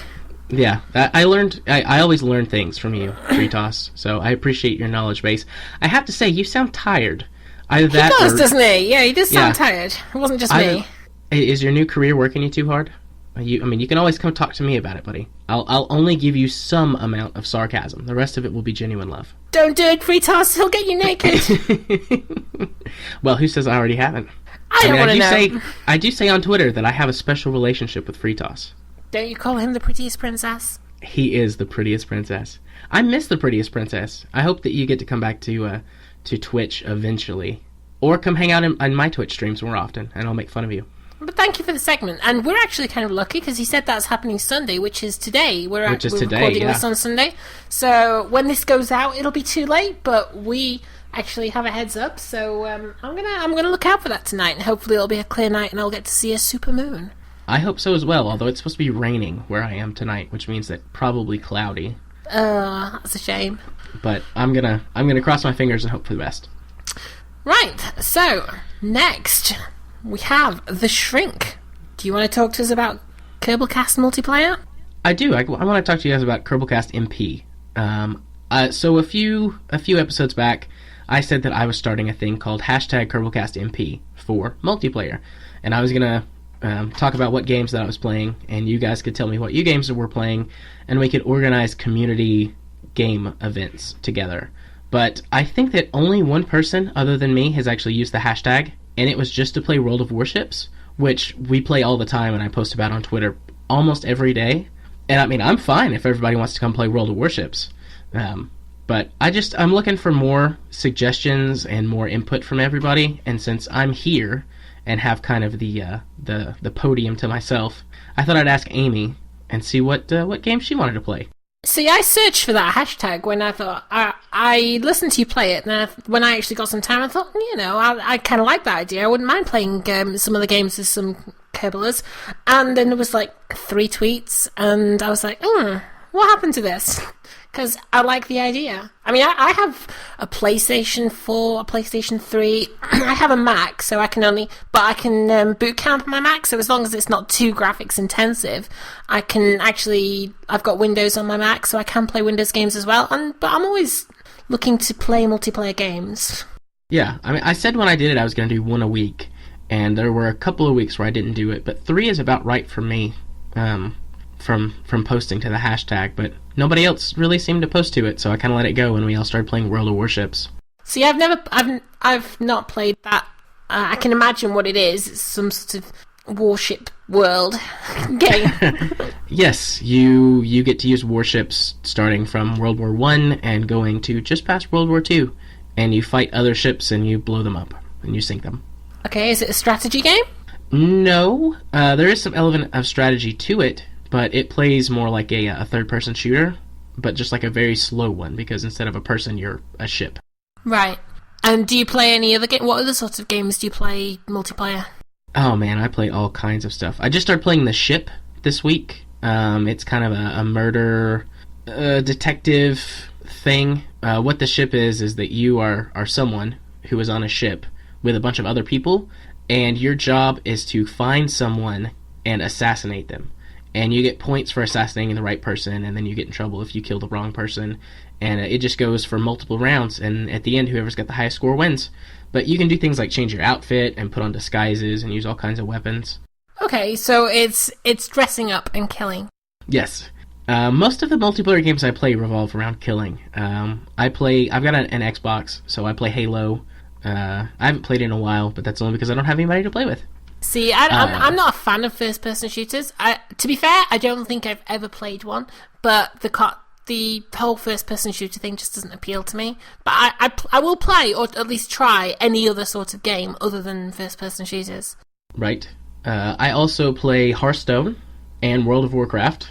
See, everyone seems to play Hearthstone. Everyone I know's at least tried it, so I keep thinking, well, I might give it a go. I have no idea what it is, but everyone seems to be playing it, so I'll give it a go. So you can play with me if you like. And anyone's willing to play that with me if anyone out there wants to teach me about Hearthstone. Yeah. And I do spend a lot of time on Final Fantasy XIV. I will admit, I'm a bit of an MMO player. I used to play Lotro at Lord of the Rings Online, but I've kind of moved away from that now, and now I'm just always on Final Fantasy XIV when I'm not on Kerbal or at home. I even have that going when I'm at work sometimes, although I probably shouldn't say that. But just not playing on it, but just leaving it doing stuff. So I don't know if you ever play MMOs. I know you said you do World of Warcraft. Yeah, I've played quite a few MMOs in the past, but I'm kind of at the point where I only have enough time in my life for one. And my mom actually plays World of Warcraft, so I play WoW with my mom. Oh, right, okay. That's a lot of fun. But I've played a ton of MMOs. I played Lord of the Rings Online. I played... I was there. I played EVE Online. Lost 3 months of my life to that monstrosity. I played The Matrix online a long time ago when that was a game. I've played Star Wars Galaxies. So yeah, if anyone out there wants to find me on Final Fantasy XIV, you can find me on the Moogle server. But on to normal games. So how are you planning on setting up this Kerbalcast multiplayer group? Are you planning on saying, let's all try this game, or are you looking for suggestions of games to play together? What do you... Right now I'm looking for suggestions from people. Like, my original goal was just, I'm going to start posting games I play, and whenever people find me, we can play games together, and then we can start talking about other games to play. What about a Civ game? A lot of people I've noticed have got Civ. Ooh, and Civ has asynchronous multiplayer. Yeah. We could play Civ. Because I've got Civ 5. I have Civ 5. And 4 and 3, but yeah, I've got Civ 5. And I'm looking from my Steam list, the list of people who also have Civ 5 is there, and I know Biff has Civ as well. All right, next week's game is going to be Civ 5. So after the podcast comes out, I'll post on the hashtag KerbalcastMP, and I'll make sure to put my Steam username up there and everything, so that if you don't have me, you can add me, and we will play Civ 5. We'll just play the base game. That way, if you don't have it, and you don't want to spend a lot of money, you can just get the base one. I think it's like $14-15 to just get the regular Civ 5. It's often cheaper than that. I think it's on all the sales. The base game is really, really cheap at the moment. And I will manage the save file, and then we can all get together and play. And that will be our game this week. Sounds like a plan. And as always, you guys can find me on World of Warships, because that doesn't take very long to set up and play a game or two with people. Should I come into this warship world and just have a drive about? And you should have a drive about. Not that you drive ships, but still. That's what I say, driving a ship. Okay. Right. My username on World of Warships is different than everywhere else. It is old and busted, one word. Old and busted. Yeah. So if I was going to pick up one new game this week, would it be World of Warships, or would it be Hearthstone? That's a good question. How much time do you have to play?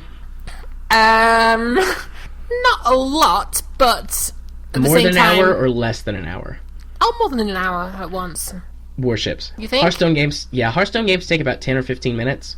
A game in World of Warships can take a half an hour. I think someone I work with plays that. At least I'm guessing what it is, because he shoots things and he's driving warships. So I think when I look over at his screen, sometimes he's on that, and at lunchtime and things. So I'm assuming that's what it is. So it must be a little bit popular if it's all over. Oh, I just realized though. I just had this thought. You're in London, or not London? England. I'm not in London. There is more to England than London. I misspoke. Don't take my head off there. That would mean that you would be on an EU server. So maybe Hearthstone would be the better pick for you. Oh, right. Do you not get to choose who you play with? You can choose your server, and if you wanted to play on a North American server, by all means, but your lag will be awful. Right, because to be honest, if it was me on my own, I probably wouldn't play it, but I would only be playing it to play with you guys. Yeah, and we're on at like crazy hours. I'm up till 4 a.m. here on the East Coast most of the time playing this game with those guys. So I'll have a look and see if I can. I might talk to you later or talk to people later and see where they are. I can't promise I'm going to like it. I may try it once and never come back, but I'll at least try it, and then I'll go in and investigate Hearthstone. See, I'm being social. I'm being social. You are being social. You're a hard person to get in touch with. I am not. How am I hard? I'm on Steam, I'm on Twitter, I'm on email. Yeah, but see, the thing is that you don't reply very much. I only don't reply when I'm busy. See, sometimes I'll be really, really busy, and then I'll come onto Twitter, and you guys have gone insane, and I'm trying to wrap my head around what on earth is going on. I think Akinesis Gaming sent me the most random tweets the other day, saying I had to do some sort of, arty impersonation or something. And I didn't see that one. I one. have no idea what he was talking about. And then it all got favorited. And then I've lost count of how many times I've come on Twitter and you are leading a mass insanity. So, That's what I do. I mean, basically what happens if it's been a boring week on Twitter, it's time for me to poke somebody. Sometimes it's Biff, sometimes it's Freetoss, Usually it's Caffeine Biff. Rage. Usually it's Biff, yeah. He's the most pokeable. But Right. And just start something fun. We have a good time. Right. Anyway, moving on. Right. I'm just going to cut here a second. Do you want to go into the credits now, or do you have anything else you want to talk about? I was going to talk about Firefly, but if you don't want to do that, we don't have to. No, we can do. Okay, I'll just do that bit again. Okay. Anyway, moving on. Didn't you say you wanted to talk about something before we went? Yes, I did. I want to talk to you about Firefly, Amy. Oh, you just added an hour and a half to this podcast. Well, we can cut it down. Or not. You know, I mean, you are the almighty editor this week, so you can decide. Oh dear. Okay, but we did have an after the credits last week, so I will try and be not too long-winded in my replies. But what are you wanting to say? I'm approaching this subject with caution because I have been known on many an occasion to go off ranting about Firefly in its defense, but still. Well, I'm not attacking Firefly. I quite like Firefly. I'm a bit late to the party. I didn't watch it for the first time until about a year and a half ago. Okay. Kind of riding on the coattails of how it's a cult classic and all of that stuff. But I do enjoy the show. I just, I was listening to you guys talk, and I took some notes and things that I wanted to get in there. So my favorite Firefly moment on the TV show is at the end of almost every episode, maybe every episode, where that they just show the panning shot of the Serenity doing whatever it is that it's doing, and, usually, like, boosting off into space. And I just love how that it's silent.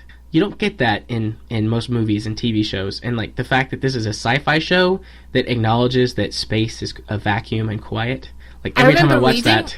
I remember reading in the Firefly Collector's Handbook, because I have pretty much all the Firefly merchandise, I'm a bit obsessed. That was a deliberate decision that they made because they wanted to enhance the believability and the feel that they were in space, and that's why they made it silent. I really like it. I always find it very calming. Yeah, which kind of goes along with the theme of the name, Serenity of the ship. But the other thing you talked, I don't know how much you guys talked about it that you might have cut, but you mentioned the upcoming Firefly MMO. Yes, I'm looking forward to that. Do you know that I'm a beta tester for that? Really? I applied for it, but I didn't get in. I'm a beta tester. Oh, and you're so lucky. I've got the little game that they have on Steam right now, kind of the Cortex. Yeah, the Cortex. Yeah, I've got that. I'm not in the early beta run, so I've only done some really basic testing, but it looks like a really fun game. Wow, so you're actually playing the full game? Yeah. Oh, Jared, you have no idea how jealous I am of you. You've no idea. Apparently very jealous. I can tell just a little bit that you're excited about this. It pains me inside. I did apply for that, I remember, because you got an exclusive badge and everything if you're a beta tester. But yep. Yeah, I didn't get in. I've beta tested things before, but I didn't get in this time, and it was the one I really did want to beta test. But no, so it's going to be well. Are you planning on playing that when it actually launches? I am. I'm going to play it when it actually launches. I'm under NDA right now, so there's not a lot that I can talk about. I assumed you were, so I'm not going to ask you any specific questions. Yeah. But yeah, so that'll probably be another one that I'm going to be in quite a lot when it actually launches. Well, we'll have to become friends. Yes, I'm sure we shall. I assume that if it plays through Steam, we can just be friends that way, but... I would be surprised if it didn't, considering the Cortex came through Steam. Yeah. And they said that they were going to go cross-device as much as possible, because they were on tablets and PCs, Macs, Linux, and I imagine they would be leveraging Steam for a lot of that, because it makes it a lot easier. Yeah, all on the same place. It does play very much like a game that's cross-platform like that. It does feel like a mobile game when you play it on PC, but they have done a very good job, at least in the beta build, with minimizing kind of the obviousness of it. Like, they've changed the context and stuff, so instead of saying, tap here for this, it's click here for that, which is always nice. I hate when games don't do that.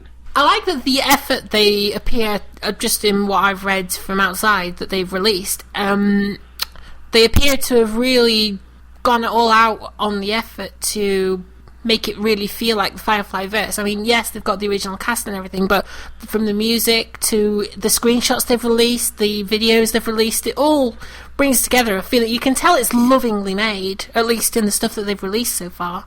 It plays that way too. There's definitely some limitations in the game since they're making it accessible on tablets and mobile devices, but you can still see how much love and effort they've poured into it. I'm really excited for the full release.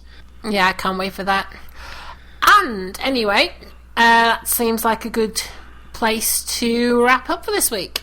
It does, and that was pretty much all I had to say about it, unless you went off the chain.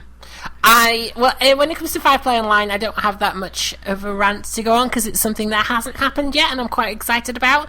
Anything past than Firefly, it's, warning, warning, warning, danger, Will Robinson, sort of thing. Well, my name's not Will Robinson, so I'm safe. Oh, do you know what? Not by the time this airs, but by the time the next Kerbalcast comes, The Martian will have been released. It will. And I will have seen it. I don't know if I will have seen it or not. I will definitely have seen it. I'm even if I have to take a day off see work. it.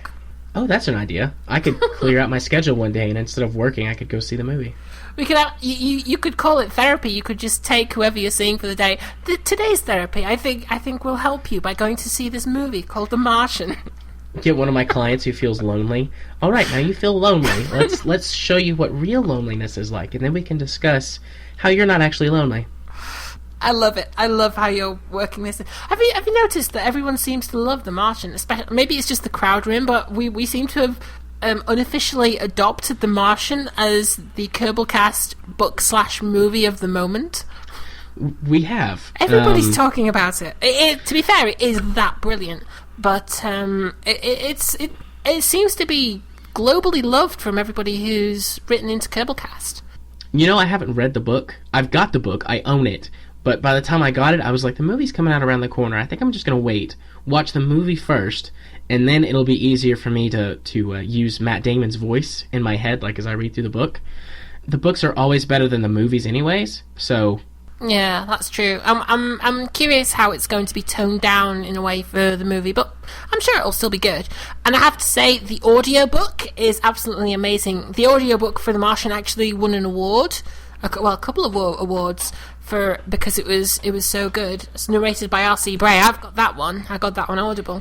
But that's really, really good. If you get a chance, if anyone gets a chance, I highly recommend listening to the audiobook version of The Martian. It's fantastic. I'll probably add the audio because I've got the book on my Kindle, and you can just add audio to most books that way, and it just pulls the Audible audio. I highly recommend it.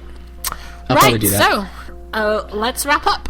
As always, we'd like to give thanks here on Kerbalcast to our listeners and regular contributors. We'd like to thank everyone who sent us letters and audio letters this week. We'd like to thank the moderators of the Kerbal Space Program and Kerbal Academy subreddits. The music is provided by Professor Soap, and you can find him at profsoap.com. And a big thank you to Ascalon, who posts episodes every week on YouTube and is coordinating the transcription effort of old episodes. If you want to contact us, you can email to kerbalpodcast@gmail.com. Follow the real Biff and Nos on Twitter at Kerbalcast.